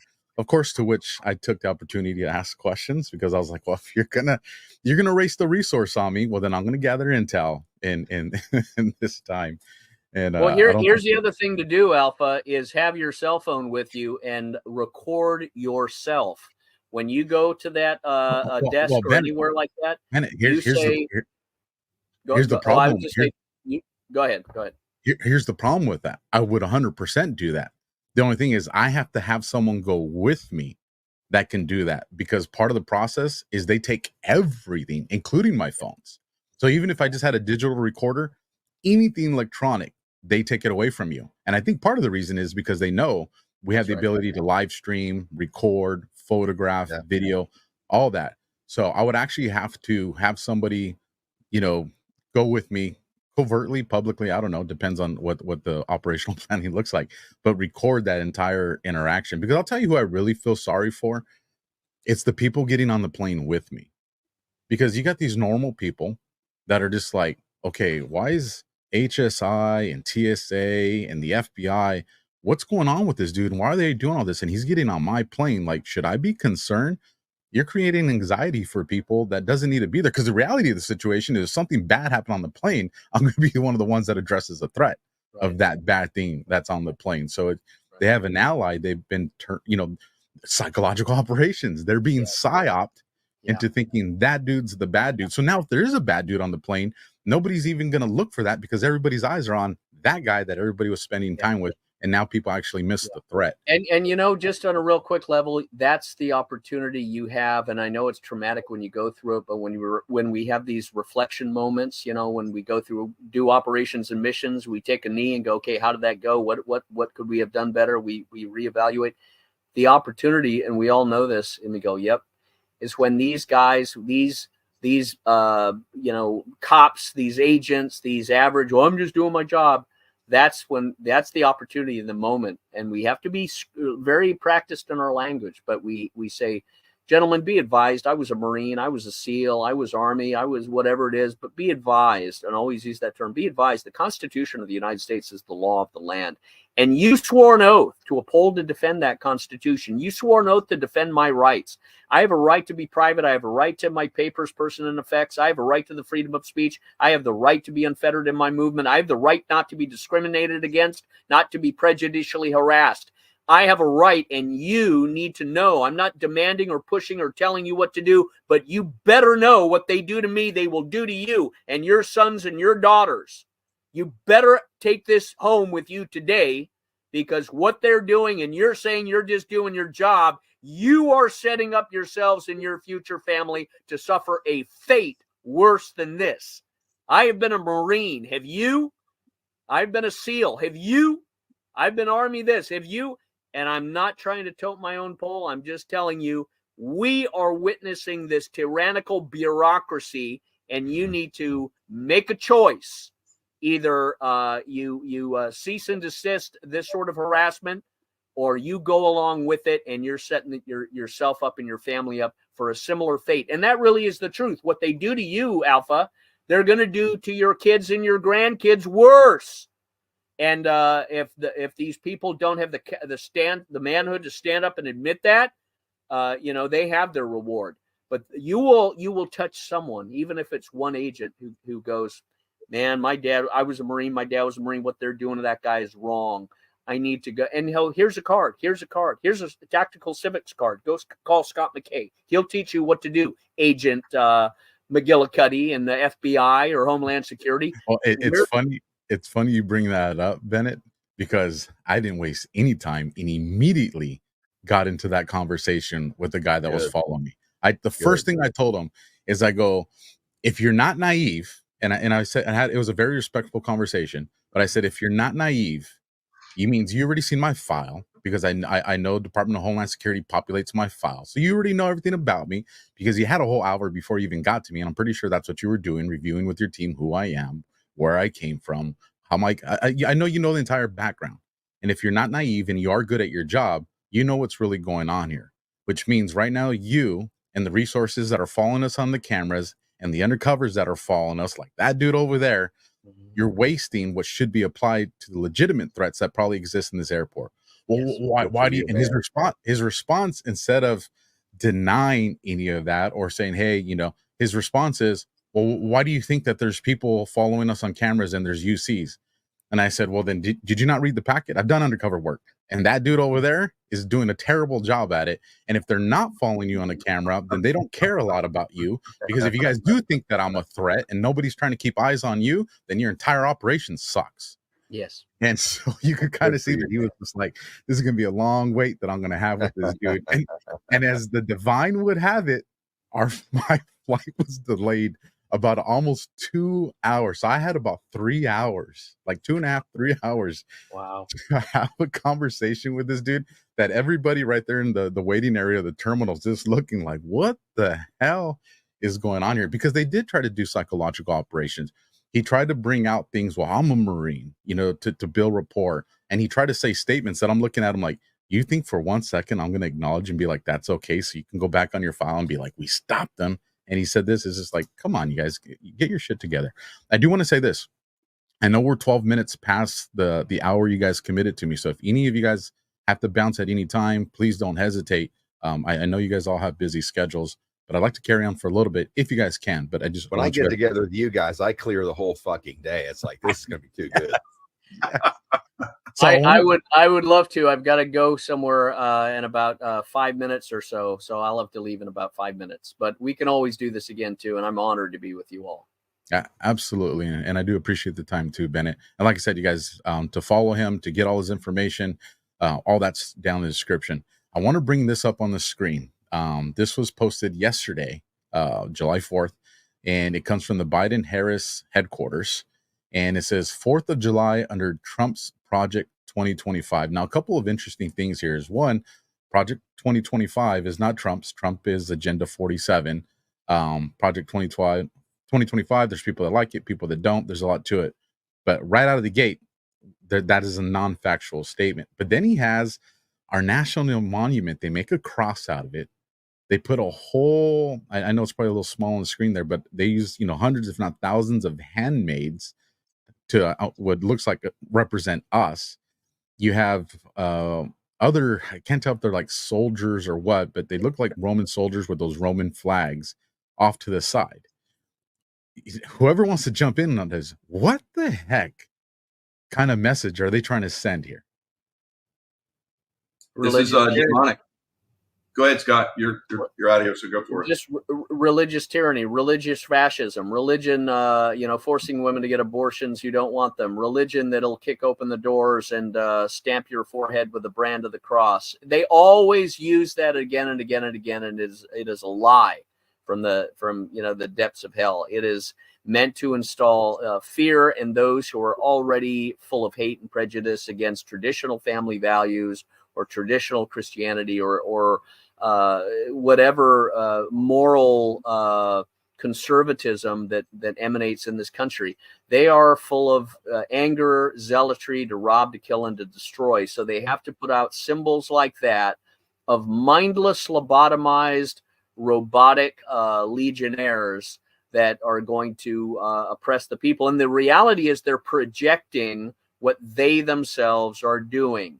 It is them, it is the Democrats who have hijacked the FBI and these agencies that have persecuted their own agents and done an invasion of the United States across the southern border. They're the ones. You could say there's all sorts of globalist powers and the Israeli Zionists are involved with shuttling people. But, at the end of the day, it is Governor Abbott. It is the four agents on the front line that are allowing people to come across the border and facilitate this invasion. Who's flying them up? Who's busing them up to different states? It is not the Russians. It is not the Iranians. It's not even the Chinese driving these buses. It's Americans, American citizens, American government people. So we're allowing them to inflict an invasion and violate our Republican form of government. We have domestic enemies doing this. And what they are doing is reflective in that graphic. And you see the upside down cross in the pond reflection. That is the reality. And you see that in moments where Taylor Swift's best friend does the devil's hand movement and has an upside down cross. So they are projecting through that image what they themselves are doing to the United States. And the opposite is true. I would just end it there. Well, with that, Scott, why don't you also give your final word as you exit? And then after that, me and the gentleman will carry the conversation with this. But I want people to hear your final words as you leave. Well, I would just say pray without ceasing. Pray to God to give you strength and clarity. Pray to God to give you the right people to you and the wrong people taken away. And your area of operation is your town, it's your county. And begin by building teams through your networks, through your churches, through the organizations that exist, the veterans groups. That is always the best place to start. You want to build a dirty dozen team. You don't need 1,200, you need 12. Special operator type people that are sane, that are balanced. And the best warriors, I think, are over the age of 40. And I don't care if you're a 70, 80-year-old Vietnam vet, they're more lethal than half these rainbow flags faggots in their 20s. So look to your 25 mile by 25 mile area of operation. Look specifically in your county, but begin to move on a tactical renaissance of America. We are men of peace. What we have in our vision for America is love and peace and family values and truth. Let me tell you something. When I was in Russia, I saw billboards all over the place celebrating marriage and mothers and fathers and children. I didn't see a speck of garbage anywhere in Belgorod or in Moscow or in St. Petersburg. not a speck of garbage. An amazing Christian traditional family values people and culture. They're not the enemy of the United States. They're not going to invade Miami. They're not looking to do war against America. We're doing war because here's the thing. They're trying to trigger a war against Russia to trigger a police state in America. Their real objective is a police state in America reflective of that graphic, so that they can do massive lockdowns, everything they did in COVID-19, everything they did in January 6th, they think they can get away with, and we can't let them. We have to go through them like they don't exist and go right to our targets. And tactical civics, people need to get their language and their constitution combined, so it's like a martial art. Anyone who's been in wrestling or martial arts knows that there's a lot of different maneuvers you do, but you always pick the one that you have a love for, that you're good at, and you perfect that movement, whether it's a headlock throw or something. If you like to do that more than takedowns, you master your particular move, your judo move, your wrestling move. And in tactical civics, this tactical maneuver in your counties, it's going into the heart of your community and creating special teams. And be advised and be prepared for a lot of potential domestic terrorism coming in the form of these immigrants that have been brought in, who I think are going to be turned into proxy mercenaries, who are going to be firing. And I wish it wasn't the truth, but I believe they're going to start going in and firing shoulder missiles, weapons, automatic weapons, grenades in peaceful American towns to traumatize them to run to the government for protection. You create order out of chaos, and they're preparing for it. But pray and assemble your special teams of people, and just be ready, and don't be scared. Be confident. If the shit hits the fan, you will have 3/4 of your town looking to you for leadership, because you have the truth on your side and God on your side. And that's the walk away. God is on our side because we're about peace and love and tradition and family. And they are about every form of evil and despicable behavior and castrating of children and all sorts of destruction of the American Republic through the Kalergi plan replacement theory. And even people like Tucker Carlson and others are picking up. And remember, everybody has a potential Saul of Tarsus moment where they get knocked off their horse and they become Paul. And everyone has that moment of salvation potentiality. God does that. So it's a spiritual battle. But when we understand the spiritual power we have and the law and the Constitution, we go right through their fantasies like they don't exist. And I'm honored to be with you, and God bless you guys. Let me tack on one thing to that, Scott. On your dissertation, I'm going to call out the Christian community again. Your book, our book, says faith without works is dead. You can pray all you want, but if you're not going to engage and act, you might as well just walk right up to them and have them put the handcuffs on you, your whole family, and take them away. Faith without works is dead. Amen. Amen. You're right. Absolutely. Scott, I will connect with you in the back channels so we can do another show. There's some other stuff I want to ask you specifically. I appreciate you being here with us, though, brother. My honor. God bless you and keep you and cause his face to shine upon you and give you peace. And we will be toasting victory because we already have the victory. But God bless you guys. Thank you, Alpha. Absolutely. Semper Fi, brother. Freaking that guy is an intellectual guy. What's that, Mike? This is basically Kazarian Mafia stuff right there in our face. Right? Kazarian Mafia, a lot of people say Kazarian Jews. That's a misnomer. They're Satanists. They're not Jews, right? Yes. Yeah. They're not Jews. They're Satanists. I've had a Jewish gentleman on my show several times now, and we look all the way back into history, King David line and the Saul line. So the Saul line, basically satanic, King David line, the connection with God and source. All right. So they crucified the King David line, Jesus, on the cross, and they love to put it in our face like that. So this is them. So if we look at what's going on right now in America, we're basically going communist, right? It's very clear to everyone, everything they did. So in New York, Ukrainian, Khazarian Jews basically funded Trotsky to go back to Russia. Trotsky being part of the Red Revolution, basically they took down the Tsar, and Russia, Mother Russia, and basically now the New York Jews are funding Ukraine again. Ukraine. So all of those Jews that were in the Soviet Union, Stalin, Lenin, all those guys were Jews, all Khazarian Jews. And they murdered more people than Hitler did, way more.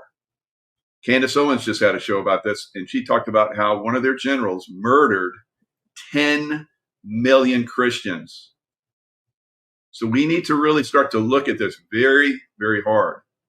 And that's what I see right here. I see the same thing that happened to Russia happening here in America now. Mike, I got a question for you on that.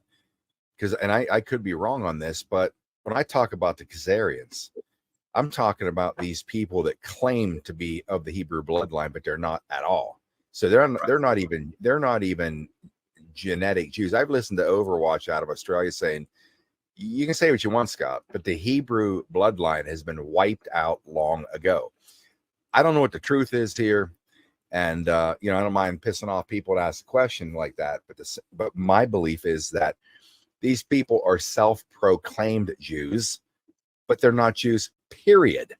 I mean, Matt, I'll try to pin that bullshit on me. Everybody say Khazarian Mafia. In fact, you're the culprit, Alpha. You're the one that put me into the crucible.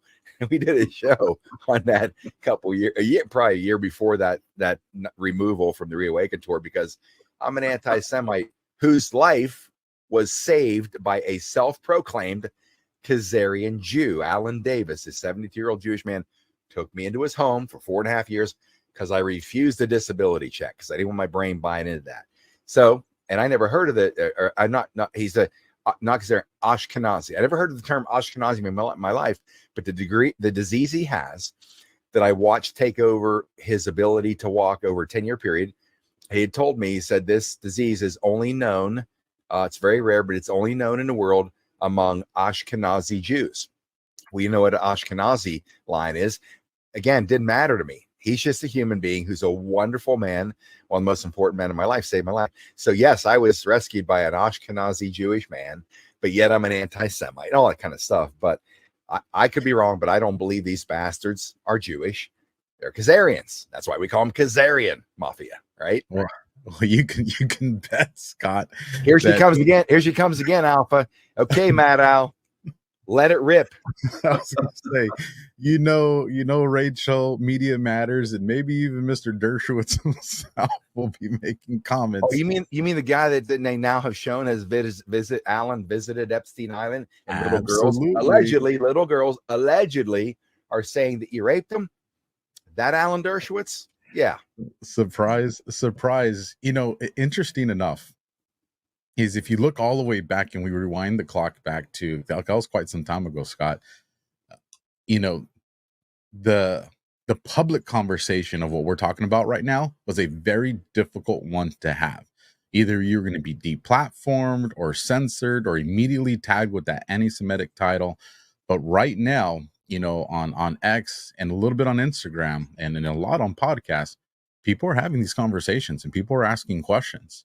And something that was brought to my attention about a week ago now, maybe not close to a week, was, are you guys aware of what's in Trump's Truth Social profile photo?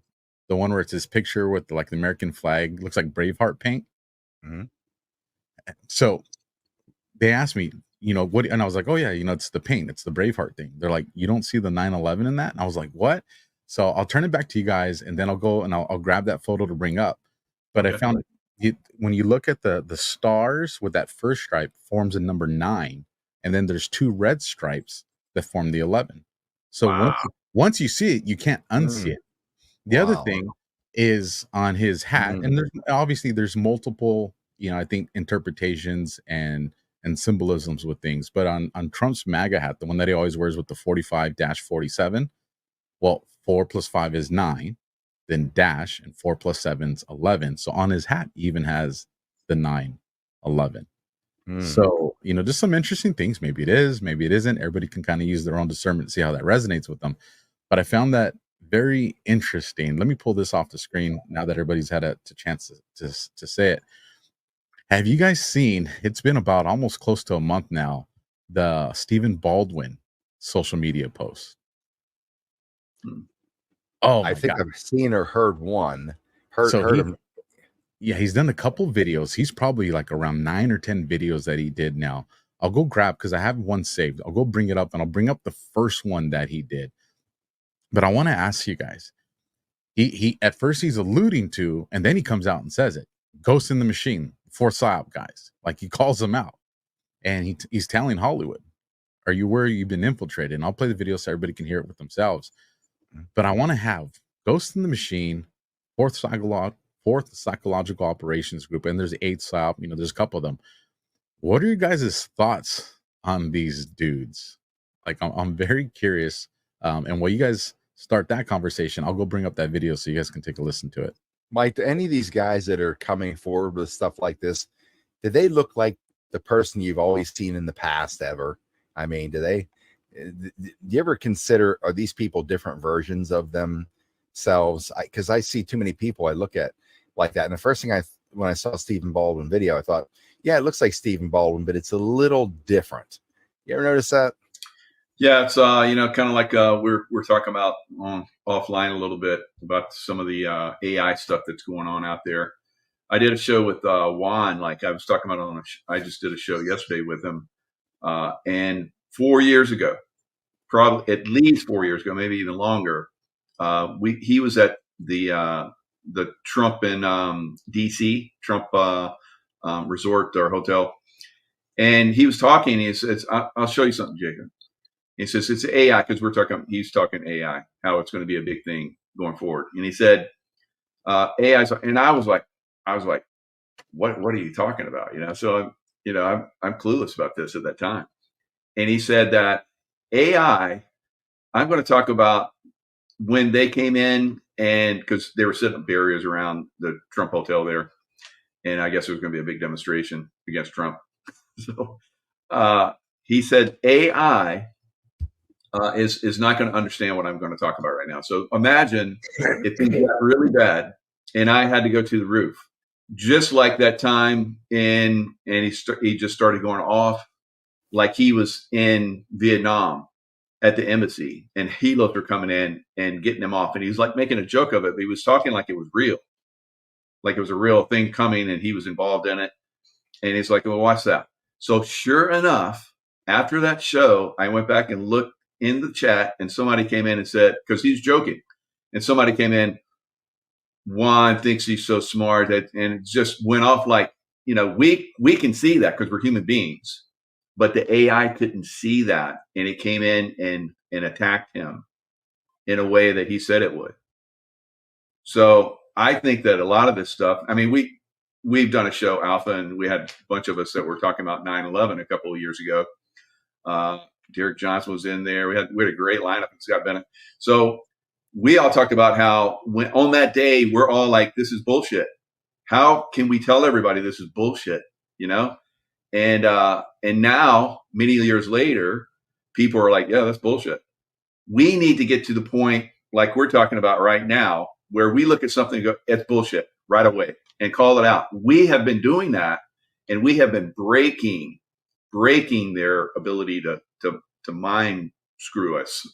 I want to say that F word, but they come in and do that all the time. And then once they have drilled in, that bug is hard to get out of people. So if we call it out soon enough, which we have been expert in doing, I believe, we can stop this from really drilling in. Well, let me do this. Let me bring up the video. It's 1 minute. I will play it, and then after that, I'll give it to you, Scott, to get your take on it. But this is the very first video that he did, so everybody can take a listen to it. Good morning. This message is going to be lots of fun, because everybody wants to know what's going to happen. Everybody wants to know what's going to happen in the future. And me personally, I have no idea. I only know what Holy Ghost says is going to happen. The Holy Ghost, the most violent weapon of warfare ever. So to the fourth PSYOP folks, et cetera, and all of that, remember John 3:36.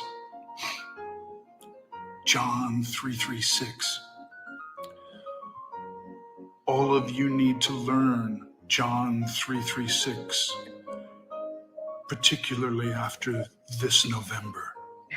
God bless. So real quick, so that's actually the third or fourth one, and I'll just leave it at that one because it's the point that I'm trying to convey. But I mean, what are you guys' thoughts? Because the initial video that he did, actually, he's wearing a jacket and he has a chain and has like a little, looks almost like a Casper the Ghost or a video game ghost that he has on there. And he's talking about, that's kind of the same thing everybody wants to know. He tells, and that one he tells Hollywood, the ghost has infiltrated you guys. And I do agree, Mike, that there's a lot of AI going around, and we've had a conversation where we've talked about this and making sure our audiences are aware of the weaponization of AI. And before I give it to you, Scott, because I don't want to forget this because it's very important. I know like Chat GPT, some of these Discord AI things, it's being used as a resource. It allows you to go and find information very fast. But I ran some tests on the premium version, so the best version Chat GPT does. And just understand, when you get that first set of information, it's not complete, nor is it always accurate. So you have to go and ask it, what are the sources to this? Because you can tell through its programming, it's been filtered to go in one direction and not the other. So if you just rely completely on its initial responses, you're going to fall right back into believing what they want you to believe. So with that, you can actually train it. And there's these new memory features where you can tell it, hey, when I request something, I want you to obtain, both Democratic, Independent, Republican positions, or, different religious, like you can prompt it to be more accurate. But I implore everybody listening, if you're using these tools, it does not alleviate your responsibility to vet information, because it is very routine that it gives you incomplete or even false info. But on the video, Scott, what do you think, man? And tell me, you looked up on 336 for us, so I don't have to do it. I'm looking right at it. I'm thinking, okay, it's a biblical verse. I mean, it's basically talking about becoming born again is the only way through. So, dude, I don't know what the meaning is. I'm still caught up on the AI thing. That to me looks like AI, but I don't know what it is. Mike and I were he was alluding to this earlier about conversations that we've been having about this AI and how we have to be careful. What propagated that for me for the first time ever was an audio coming to me from somebody on Telegram, and it's my voice. It's absolutely my voice, and it's having a message where it's basically, funny thing is, it's trying to connect with this lady, and it doesn't talk in the cadence that I would, or the vernacular with which I talk to people. And then I get this email a day or two later, and she's like, Chas, why did you just shut me off? We've been talking together for 6 months. It's in my email. I'm like, oh, this is what it's tied to. This stuff is so good. It's going to get so good that anybody could pick that out. Like, that's bullshit. That's God's voice, but it's not him. That's obviously something we have to be very discerning of, because, and like you said, which I think is a great point, if you have these tools, AI, you have to start questioning the tools literally. Okay, great. Okay, that's your answer. But what about from this perspective, right? And you're saying that even though this is what you're relying on, you still have the responsibility to do your own research, right? You've got, on my show, from the very first time I put the microphone on for the Tipping Point radio show, I said it from day one, folks, don't take anything I say for face value. You need to go vet everything I'm saying. And down the road, people say, Scott, we need to know what your thoughts are on this. You need to come forward. I'm like, first of all, I don't need to do shit. Don't tell me what to do, number one. And number two, That's your problem. You're still hung up in the matrix mindset. What does Scott say about this? What you should say is, what do I think about this? Go, because they could capture me. They could do an AI. And what if you're so bolted to my ideology or philosophy or my beliefs, and they AI me? They can lead you right off the cliff, right? That's why I believe in spiritual discernment. I believe in, not does what information just sound like logically, what does it feel like? That's what they took from us. It's called your sixth sense, your discernment, that thing in your stomach. What does it feel like to you in terms of truth? Anyways, that's probably the best I can offer on that. But I will say one thing as far as the facade of everything. Cat Williams. I just had dinner with Dr. Artis and Jane the other night. We shut every restaurant we ever go to. They kick us out every time. Like, lights are off, they're flashing. That was happening the other night. So he was telling me about the Shannon Sharp podcast where Cat Williams is being, I didn't see this. You guys might have seen this, but Cat Williams is calling out everybody. Hey, if you want to be $100 million actor in Hollywood, you have to give this guy a blowjob, or you got to take it, from him, whatever. And you want to be a $250 million level, so you have to do that. And he's calling out. He says, what's his name? That Kevin Hart, his, and you don't, you all know. And he's like, I'm not doing any of that shit. And he starts naming out names of people, right? This guy has, come on, you've done that. You've taken it, right? And it's incredible, but he's basically laying out, this is how it's stacked in Hollywood. If you want to get to this level at this valuation, these are the things you got to do to these producers, directors, whoever the Khazarian mobster is. You're going to take care of him in some way. I'm like, nothing is what you think it is. Before you go, Mike, because I watched that podcast a few times already. It ranks in my top 10. And so when I watched it, because I'm always looking at, I use, my skill set from, when I was a detective, how much of this is legit, how much of it's scripted, where is this? And you get to see some very honest reactions from Shannon Sharp, to where he's like, oh shit, man, I'm done. Like, you're taken down. Dude, my show is over. If it wasn't for the momentum and how bad it went viral, I think that actually protected Shannon. Yeah. Because I think if it would have just stayed, normal viewership and all that, that show would have been just ripped off the air, and they would have just said, hey, normal reasons. But it just went so viral. There was nothing you could do that everybody was going to be like, oh, now you definitely gave all of Kat's statements legitimacy. And people didn't want to risk that. Is this too dangerous? But Mike, your thoughts on this video, man. And I'll look for it. I think I have it in my bookmarks. About 7-8 months ago, maybe even a year ago, there was a website somebody shared with me, and it has a bunch of famous people on there, and you got to pay for it. It's cheap, but you can type out what you want this person to say, and it'll say it. It has people like President Trump, Morgan Freeman, Elon, stuff like that. But the cadence is off. Like, if you really listen to someone, you'll see that the cadence is off. There's some things where you can kind of, pick it up. And this one you can tell is a little bit for humor.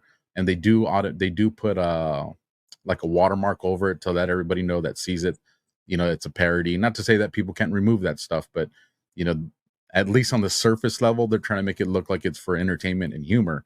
But just imagine the weaponization of what the intel agencies have, or the DOD, that's not for commercial use, where, they can really start to hammer down on cadences. But Mike, to that video, and anything you want to add to what Scott was saying?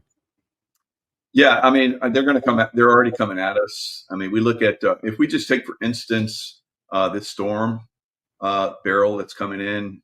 I said back in October of last year, when Acapulco had a 200 plus mile an hour wind come across and destroy Acapulco, I said, that's a test run.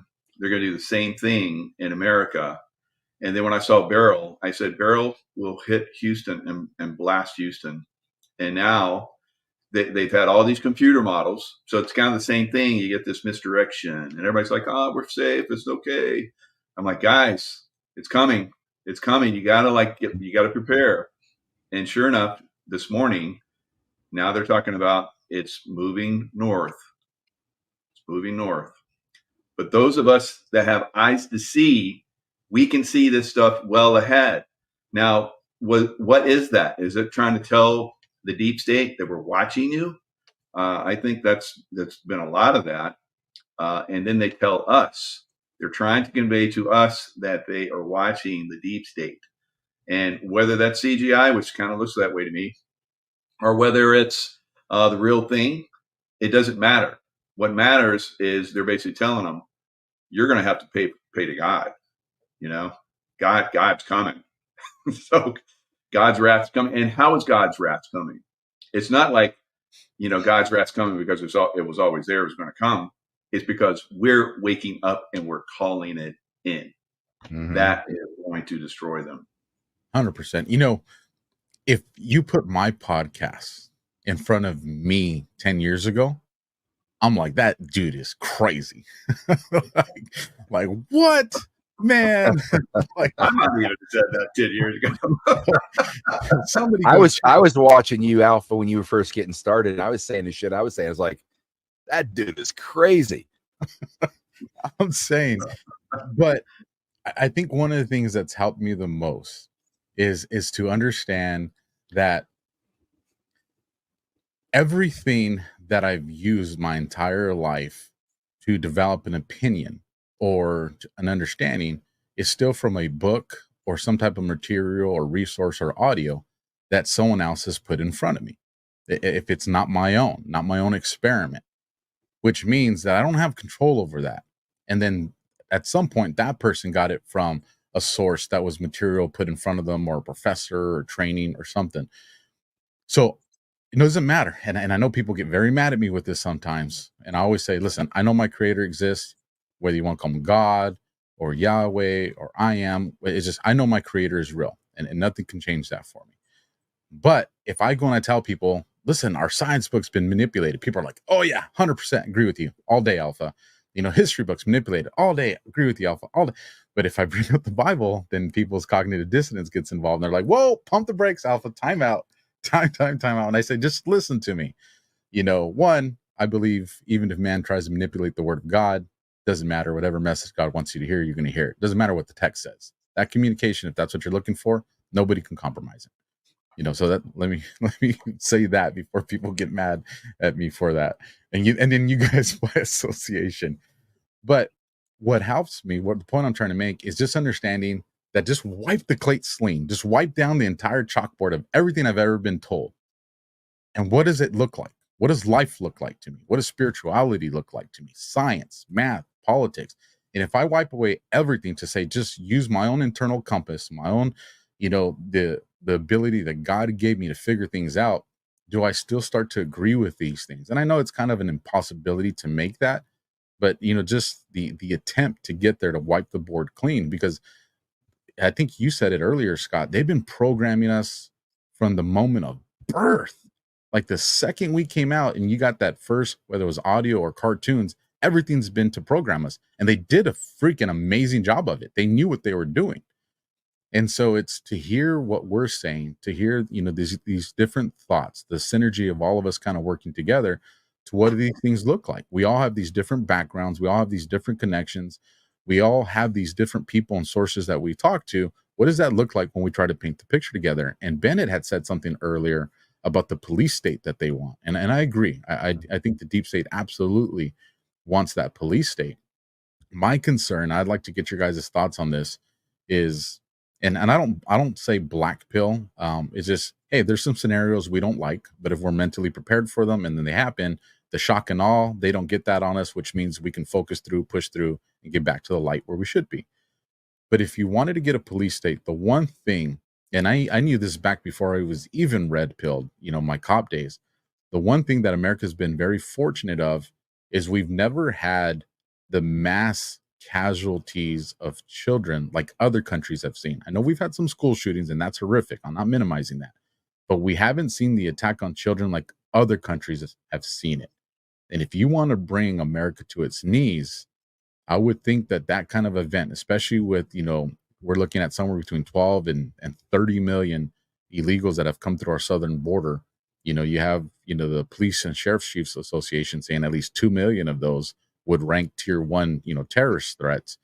We have that kind of banner. I would think that school starts late August, early September, that they would try to make a move like that. And so what are you guys' thoughts on if the deep state tries to pull out the ugly card? What does that look like? And how do we prepare for that if it gets there or if that starts to unfold? And whichever one of you guys wants to go first, please. Mike. Yeah. This is a good subject because I've been talking about this for years, unfortunately, that I've seen that there's going to be cities that are basically, we're going to have to surround them and keep them isolated because they're going to get so out of control. And I was like, what am I seeing? What is that? It's crazy.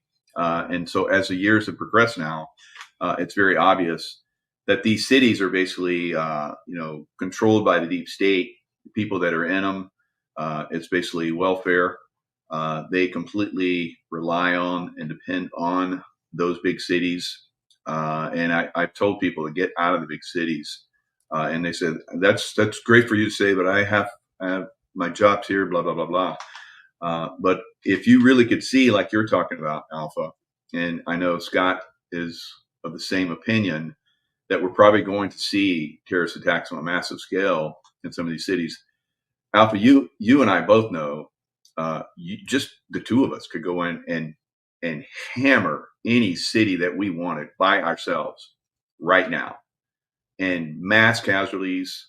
And probably, if we had a good plan, we could probably do it and get away with it, and then go to another city and do the same thing. So I promise you, there are people of our caliber, if not greater, that are standing by. So this is absolutely going to happen. Now, I said in the beginning that Colonel McGregor said that we should have elections right now. We should, but we're not. And they're going to push it. And they're going to play their games. And they're probably going to come out with some kind of scenario like that. If we just informed everybody of all the missing children and what happened to those missing children, hundreds of thousands of missing children, just in America alone, that would probably get everybody going. Although we have been disclosing that. Let me jump in real quick, Mike. Something you said, and this is the worry, but I want people to be aware of it.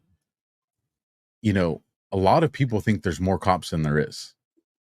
When I would show up late to someone's call, like it was, a vehicle burglary or residential burglary, because property crimes that are passed are very low priority, on the list. So sometimes, in the city that I was in, it's somewhere between 60, 80,000 people. You're not going to get there for 2-3 hours. If you're in a big city, they're not going to get there for 2-3 days. That's no exaggeration.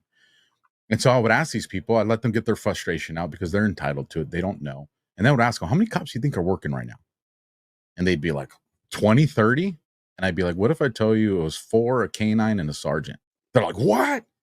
People don't understand the concept that there's really not a lot. And so when you learn that as a cop, you realize there's not one single law enforcement agency in this country, to include LAPD and the NYPD, the two largest. There's not one law enforcement agency that is equipped to take care of and protect a city that decides we're no longer going to be governed by consent. Impossible. There's not one agency, you guys. I'm telling you, we deploy law enforcement through the mutual understanding of the majority of the good people in that city that, hey, we're going to go buy this. You piss us off sometimes as cops, you ain't doing the right thing, but we're going to give you time. Like there's this understanding that allows, even the bad stuff that we see to kind of transpire and hope that the ship fixes itself. But if, like what you were talking about, Mike, if that happens, people think, well, we have law enforcement. Useless at that point. Useless. And Mike said something else too. We know the weak points in these infrastructures.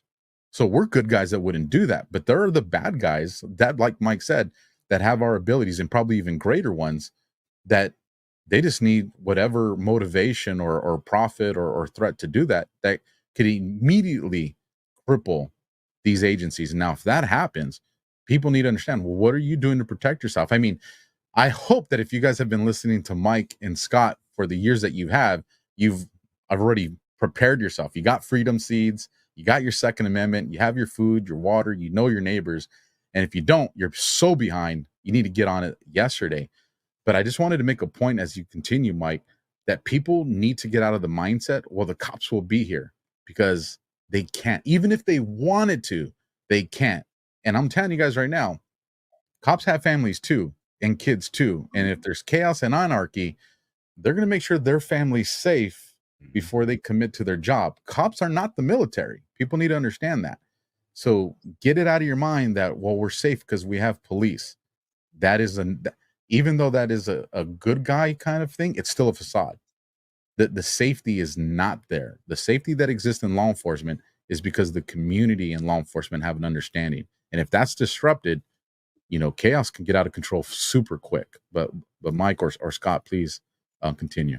Yeah, on your notes about how a police force could be quickly overcome. I'm giving you a scenario. Just a couple of us on our own do this. These people that come out won't be on their own. They will be funded. They will be given intel, and they will be given ongoing communication, while they're conducting their operations from our frigging government and sources within the military. 100%. You got anything for that, Scott? Yeah, that's the scary thing about it, what Mike just said. And I know I'm a broken record with the same drum cadence over and over and over, and I know it gets exhausting at times. That's why I've pushed Tactical Civics becoming a chapter member so hard, for one reason. The chaos that we believe is coming, it certainly will be long before, we got 1,800 plus counties now that have a chapter out of 3,143 counties. That's great. And it's still moving forward. So we're not going to get to the point of grand juries, ordinances, Bring Congress Home Act, all that stuff, ratifying the original First Amendment. Washington wanted 50,000 people in a congressional district max. All those things can change the country, but not before chaos hits. The reason I'm pushing so hard is that we're not even going to get to the point where the numbers are there to then certify as standing militia. We're not going to get there. But the reason I push so hard is what I'm trying to accomplish is we have people that are coming together and they're talking to each other. And they're saying, especially anytime I have one of these, talk to people afterwards. One guy, I'm 26 years Navy. I'm interested in being part of the certified standing militia, whatever it is. That's what I'm trying to accomplish here, is to get people in counties talking to each other, because it's natural, as you guys know, for veterans, when you start to see a threat, you start thinking, my neighbor, he was Army, served 2 tours in Afghanistan. This guy is Vietnam vet. He's 75 and he's hardcore. You start looking at the landscape of what tools you have to work with, and then you start talking to these guys. Hey, if something comes into our county, our town, how are we going to protect the people? Those are the conversations I'm trying to get accomplished by, like, I'm going to PA here. I'll be headed to Northeast for about a month. I'll be on the road. And when I'm headed somewhere, calling Bill Ogden, Clearfield County. Hey, brother, I'm going to be here this time. Let's get a group of Tactical Civics people together there in the area. Last time we did it was when we first started this thing on a Wednesday night. I showed up at 7 o'clock on a Wednesday. I driving Cinderella through the frickin' woods. It was a hard stone road, but we're talking hunting area, like PA, right? Through the freaking woods and into this nice lodge, pavilion, big turnaround space. I show up there, there's 125 people. First time I showed up anywhere on my own dime just to talk to these folks, Tactical Civics. There were doctors, there were lawyers, there were military. You go, Joe Lunchbucket, carpenters, the whole spectrum was represented. And there they were on a Wednesday night, 7 o'clock, from 11 counties across Pennsylvania and 4 states. Pennsylvania's massive, 6 hours east to west, 3 hours north to south, be rectangle. And I thought, holy crap, these people get it. That's why, in my opinion, this conversation about Tactical Civics is so powerful. For the first time, it's just drawing people in like I've never seen. And that's what we have to do, whether it's that or in any capacity. I'm telling you guys, Mike, you'll back me on this. To the end of the day, as we Alpha, remember your oath. Remember your oath. The threat is now inside the wire. It's inside the wire. It's our people, the scumbags that took over the country. Therefore, your oath that you took still is in play until they put you in the ground. There are others who haven't taken the oath. We're there. They're all coming. They're there to back you and follow your leadership, because when it starts, the only people that can mitigate an absolute disaster is we, the people. I don't care how well organized they are. I don't care what their communications are, their tactical command center, how ready they are. Nobody on the planet is a match for we, the people, especially Americans having to defend their own soil, their own yard, their own house, their own family. You have never seen a more gruesome war machine than a soldier whose kids and family and house is right behind him and the threats on their doorstep. You want to see an unbridled, no rules of engagement, vicious killing machine? You're going to finally see it. The world will see it for the first time in history right here in the United States. That's the faith that I have. And you go into any area where I grew up, you know, Pennsylvania has, first day of buck season, more guns in those woods than the largest standing army on earth. There's 1 million high-powered rifles in those woods in PA first day of buck season. People aren't getting shot either, right? Deer are. And, you know, we've been doing this since we were kids. Hell, everybody's a sniper, right? You're not going to overcome that. You couldn't do it in Afghanistan, right? With the most gruesome military machine the world has ever seen. Why? When somebody is going to defend their own time and space to the death, that means something.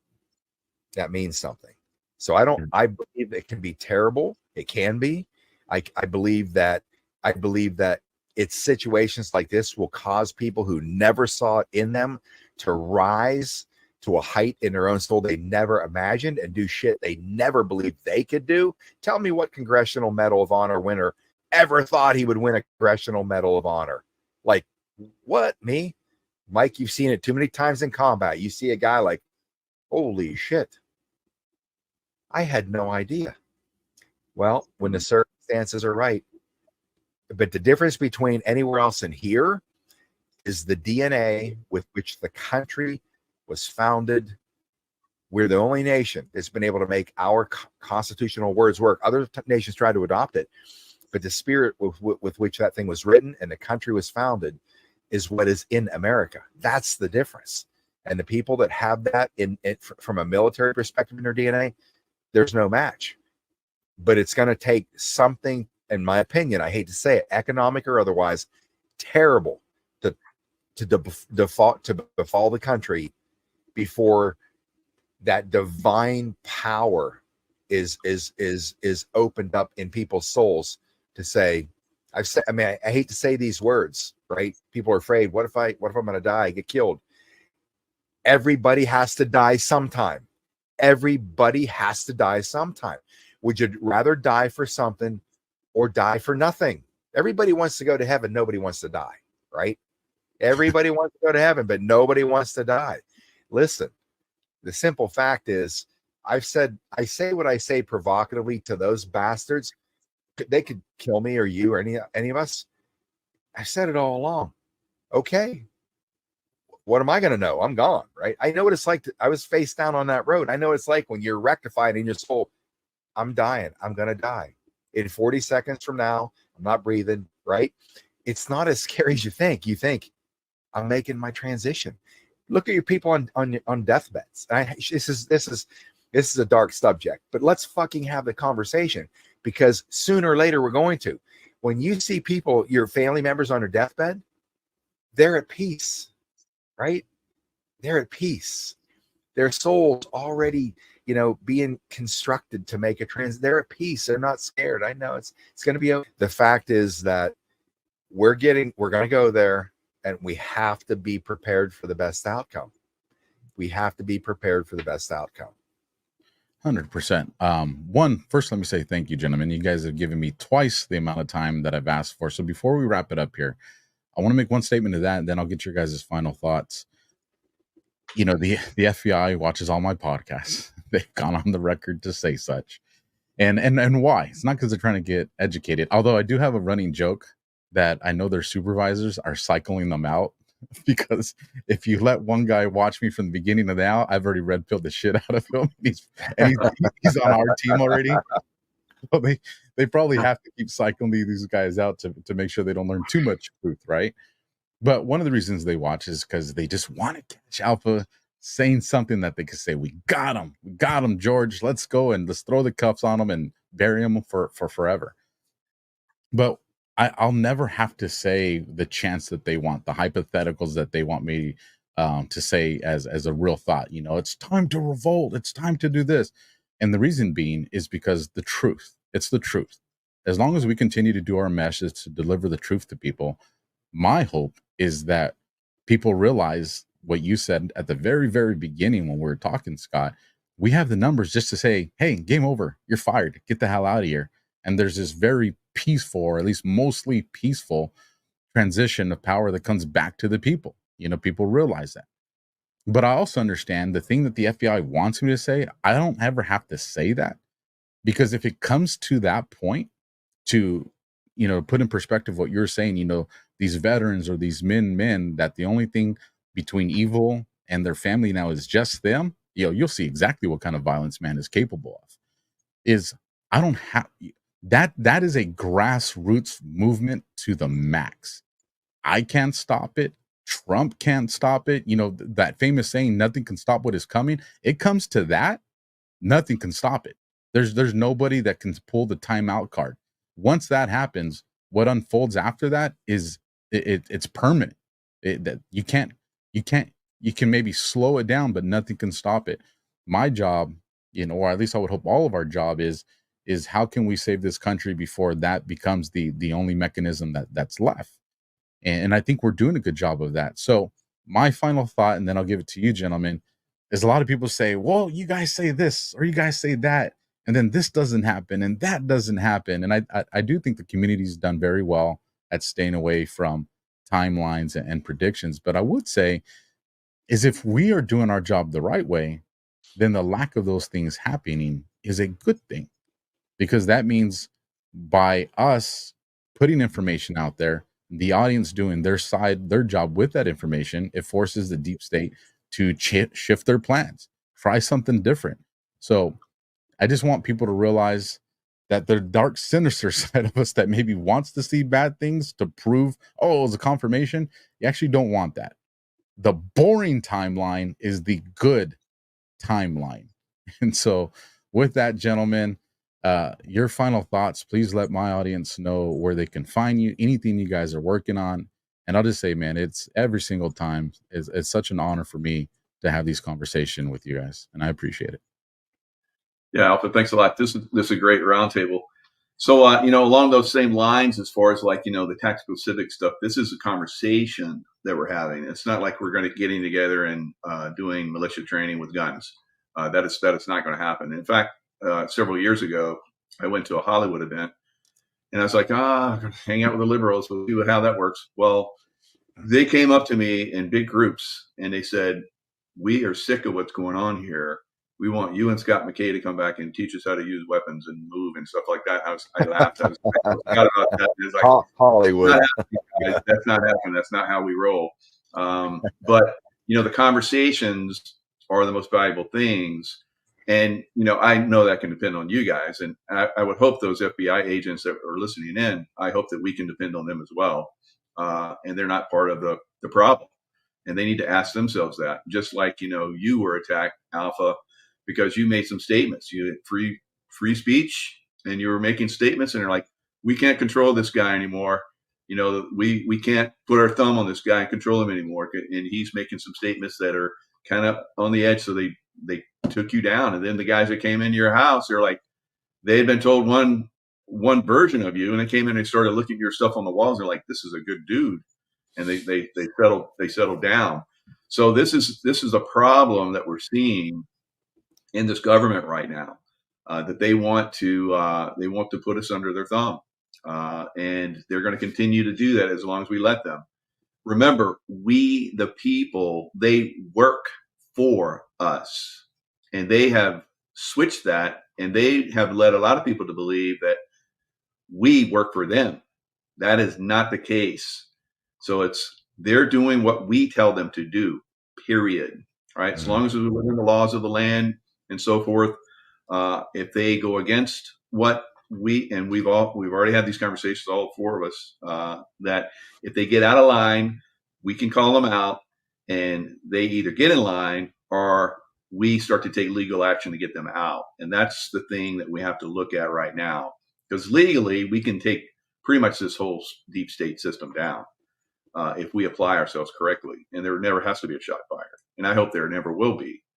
But like Scott was saying, they're not going to give it up, or Scott Bennett. They're not going to give it up. They're going to fight, and they've always fought for it. They're going to fight for power, and we have to be ready for that. Unfortunately, if they start to unleash, like we talked about earlier, people in these cities to start to fight us, we're going to have to fight back. All right, we have to be prepared for that. It could get ugly. We've all been talking about that. Be prepared. Don't be scared. Be prepared. All right. So weather wars coming at us, stock market crashes coming at us, and all kinds of, who knows what they got. HARP machines, earthquake action, tsunamis. These guys got a lot of toys that they can really screw us up with. But we do have, I believe, a white hat operation that's in effect, because we do know that there is no real bite in there. So that should be a red pill for everybody right there, that, hey, that's not even him. So whatever's going on is not real. So the wake up should be coming for everybody. So my website, michaelkjaco.com, that's how you can get hold of me. And this has been a great honor. And I've loved being here and speaking. Thanks a lot, guys. Before you go, Scott, one thing I want to share with you, Mike. A lot of you guys know I'm always in these Twitter virtual town halls and all that stuff, and from every conversation to aliens, Alex Jones, political, like I'm all over the place trying to tap into what people find important. And I'll tell you one thing I'm very impressed with, Mike. I'm hearing a lot of conversations where people are trying to learn about their intuition. They're trying to learn about their chakras and all these other things that before people just wrote off. Oh, that's woo woo. And people are really trying to tap into what's really in me. What capabilities do I have? And I think that's very cool, for the ascension of humanity. And I wanted to let you know that I've been seeing that, and hopefully that translates into people finding you, especially the people in this chat.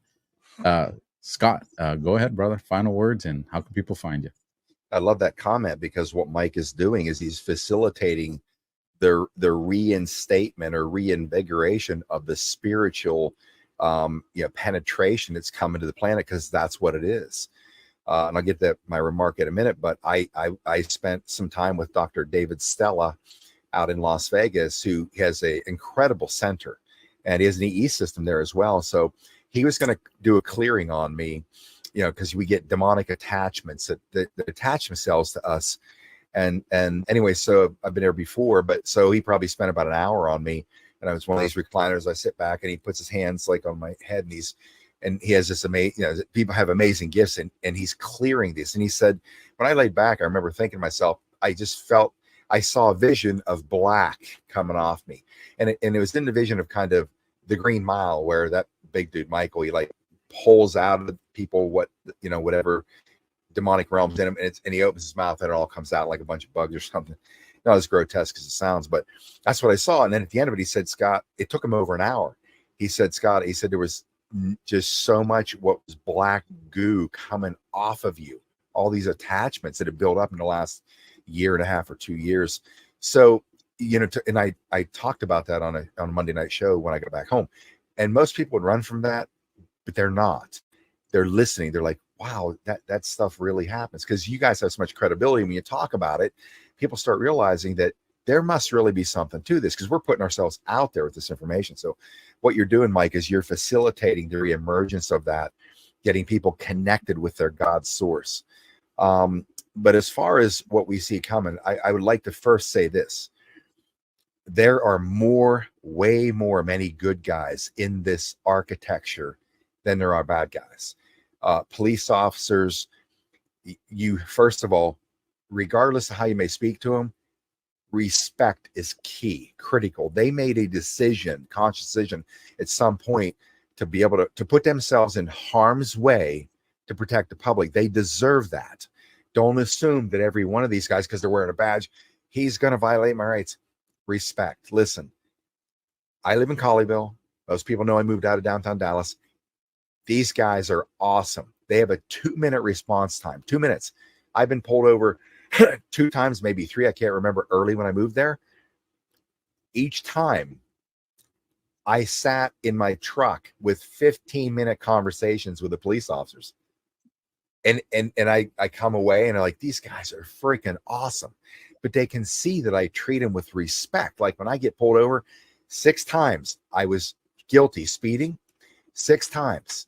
I'm like, we come up to the window. Before they even get there, I'm like, well, mine said 87. What did yours say? They're just like, I start laughing.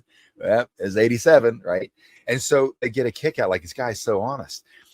If you treat them with respect, in fact, I had, not far from where I'm sitting right now, I was dead tired, 2 a.m, working my ranch all day, falling asleep, coming up on a cruiser. I'm almost going to rear end him.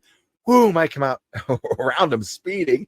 And I'm like, I'm not going to be insulting these guys. Hit the brakes. I wasn't doing anything wrong. You can clearly see I was. I kept it at the same speed, moved in front of them. Here comes the lights, pull me over. So here they come up, both sides of me. What do? All windows in my truck go down. All lights come on. Yeah. Yes, all windows go down. All the lights on side come on. I either do this with my hands. I'll put my hands on my head so they can see that they're safe, or put them on the wheel. And I did the same thing. Mine said 82. What'd yours say? Anyways, if you're nice and respectful to these guys, you'd be surprised what happens. One guy comes up, the veteran comes up on this side, the younger guy comes up here, asks me for information. I said, oh, I should have told you right away, I'm armed. Any other guy over here says, yeah, you should have, right? But I was nice about it. They go back, take my stuff back to the car. They come out, look on this. They're trying to scan something. We got to do all this stuff. They go back again. And then they come back and he says, Mr. McKay, he says, just slow down. He said, and thank you for what you're doing for the country. I was like, well, the worst day of my life just happened. And that just happened. I'm like, this is the best day of my life. Because I thought, oh God, I'm going to take it. So there are so many good guys out there. You got to give them a chance to be a good guy. FBI, same thing. There's far more guys inside the FBI than there are bad guys. And I'm telling you, the one unknown and critical variable is if this thing goes really sideways and the guys who are willing to do what the Khazarian mob orders them to do, many don't. They don't want to do this shit, right? They have to. But if it gets to that point, you're going to see many of the guys on the inside are going to say, you know what? I'm not participating in this bullshit. Just like the yellow coats, jackets, whatever, in France and these other countries for a year, 2 years straight, cops started setting their batons down, walking across the line. I'm not doing this to my fellow citizen. I'm not doing it. I don't give a shit what they say. We will have that too. And actually, once it starts going in that direction, you're going to have guys in the military. They're going to say, this is our chance. This is our chance. The people are finally woken up. There's enough. I'm saying no effing way. They'll be like, okay, let's make our move. They'll make a move against the criminal power structure. I have that belief. So I don't worry as much about it. I'll leave with this. I was told, true or not, but I was told by a contact and a source, this: you have no idea how many special operators are all over the nation, in cities and states, in civilian clothes. You don't even know who they are. Mike, maybe you can comment on that. Yeah, active duty. Yeah. And in the Capitol, getting computers during that J6. Mm-hmm. There you go. I believe it in all my heart, because either way, we win. Either this last 4 years, I don't care what they bring at us. This time, we win. We win this time. 100%. And Scott, I know there are a lot of people out there trying to steal your identity. So what is the correct website where people can find you at? And I do not have an orphanage in Canada. Stop giving them money. I'm getting beat up from that. Listen, I'm at PATRIOTStreetFighter.com, and on that particular note, if I don't say it on my channel or my show, it isn't me. If you don't see it going across the ticker in the bottom, what I do, the Fun Patriot Street Fighter, it isn't me. If it's not in the description, it is not me. So go to PATRIOTStreetFighter.com. You have a responsibility, by the way. If you're letting people steal your money, you're not exercising discernment, or you're not doing your homework. Watch my channel. You'll know what I do. 100%. And the same thing applies for me. One email, it's down in the description. I'm not gonna have any other things. If it's not in the description, if it's not across the scroll bar at the bottom, it's not me. So I agree completely with that message. You guys, on the way out, let me bring up something funny so everybody can leave with a little bit of a smile. This is not photoshopped, you guys. This is 100% real. The Economic Magazine made this as their cover. The Economist, I'm sorry. No way to run a country. It is a walker with the presidential seal on it. So if you don't know what their intentions or thought processes are for good old Brandon, then there you guys have it. We ran this content commercial free through everybody's conversation. Do us a solid, support the people that support these channels and these platforms. Stay tuned, and I will catch you guys next time. God bless and Semper Fi, everybody. God bless.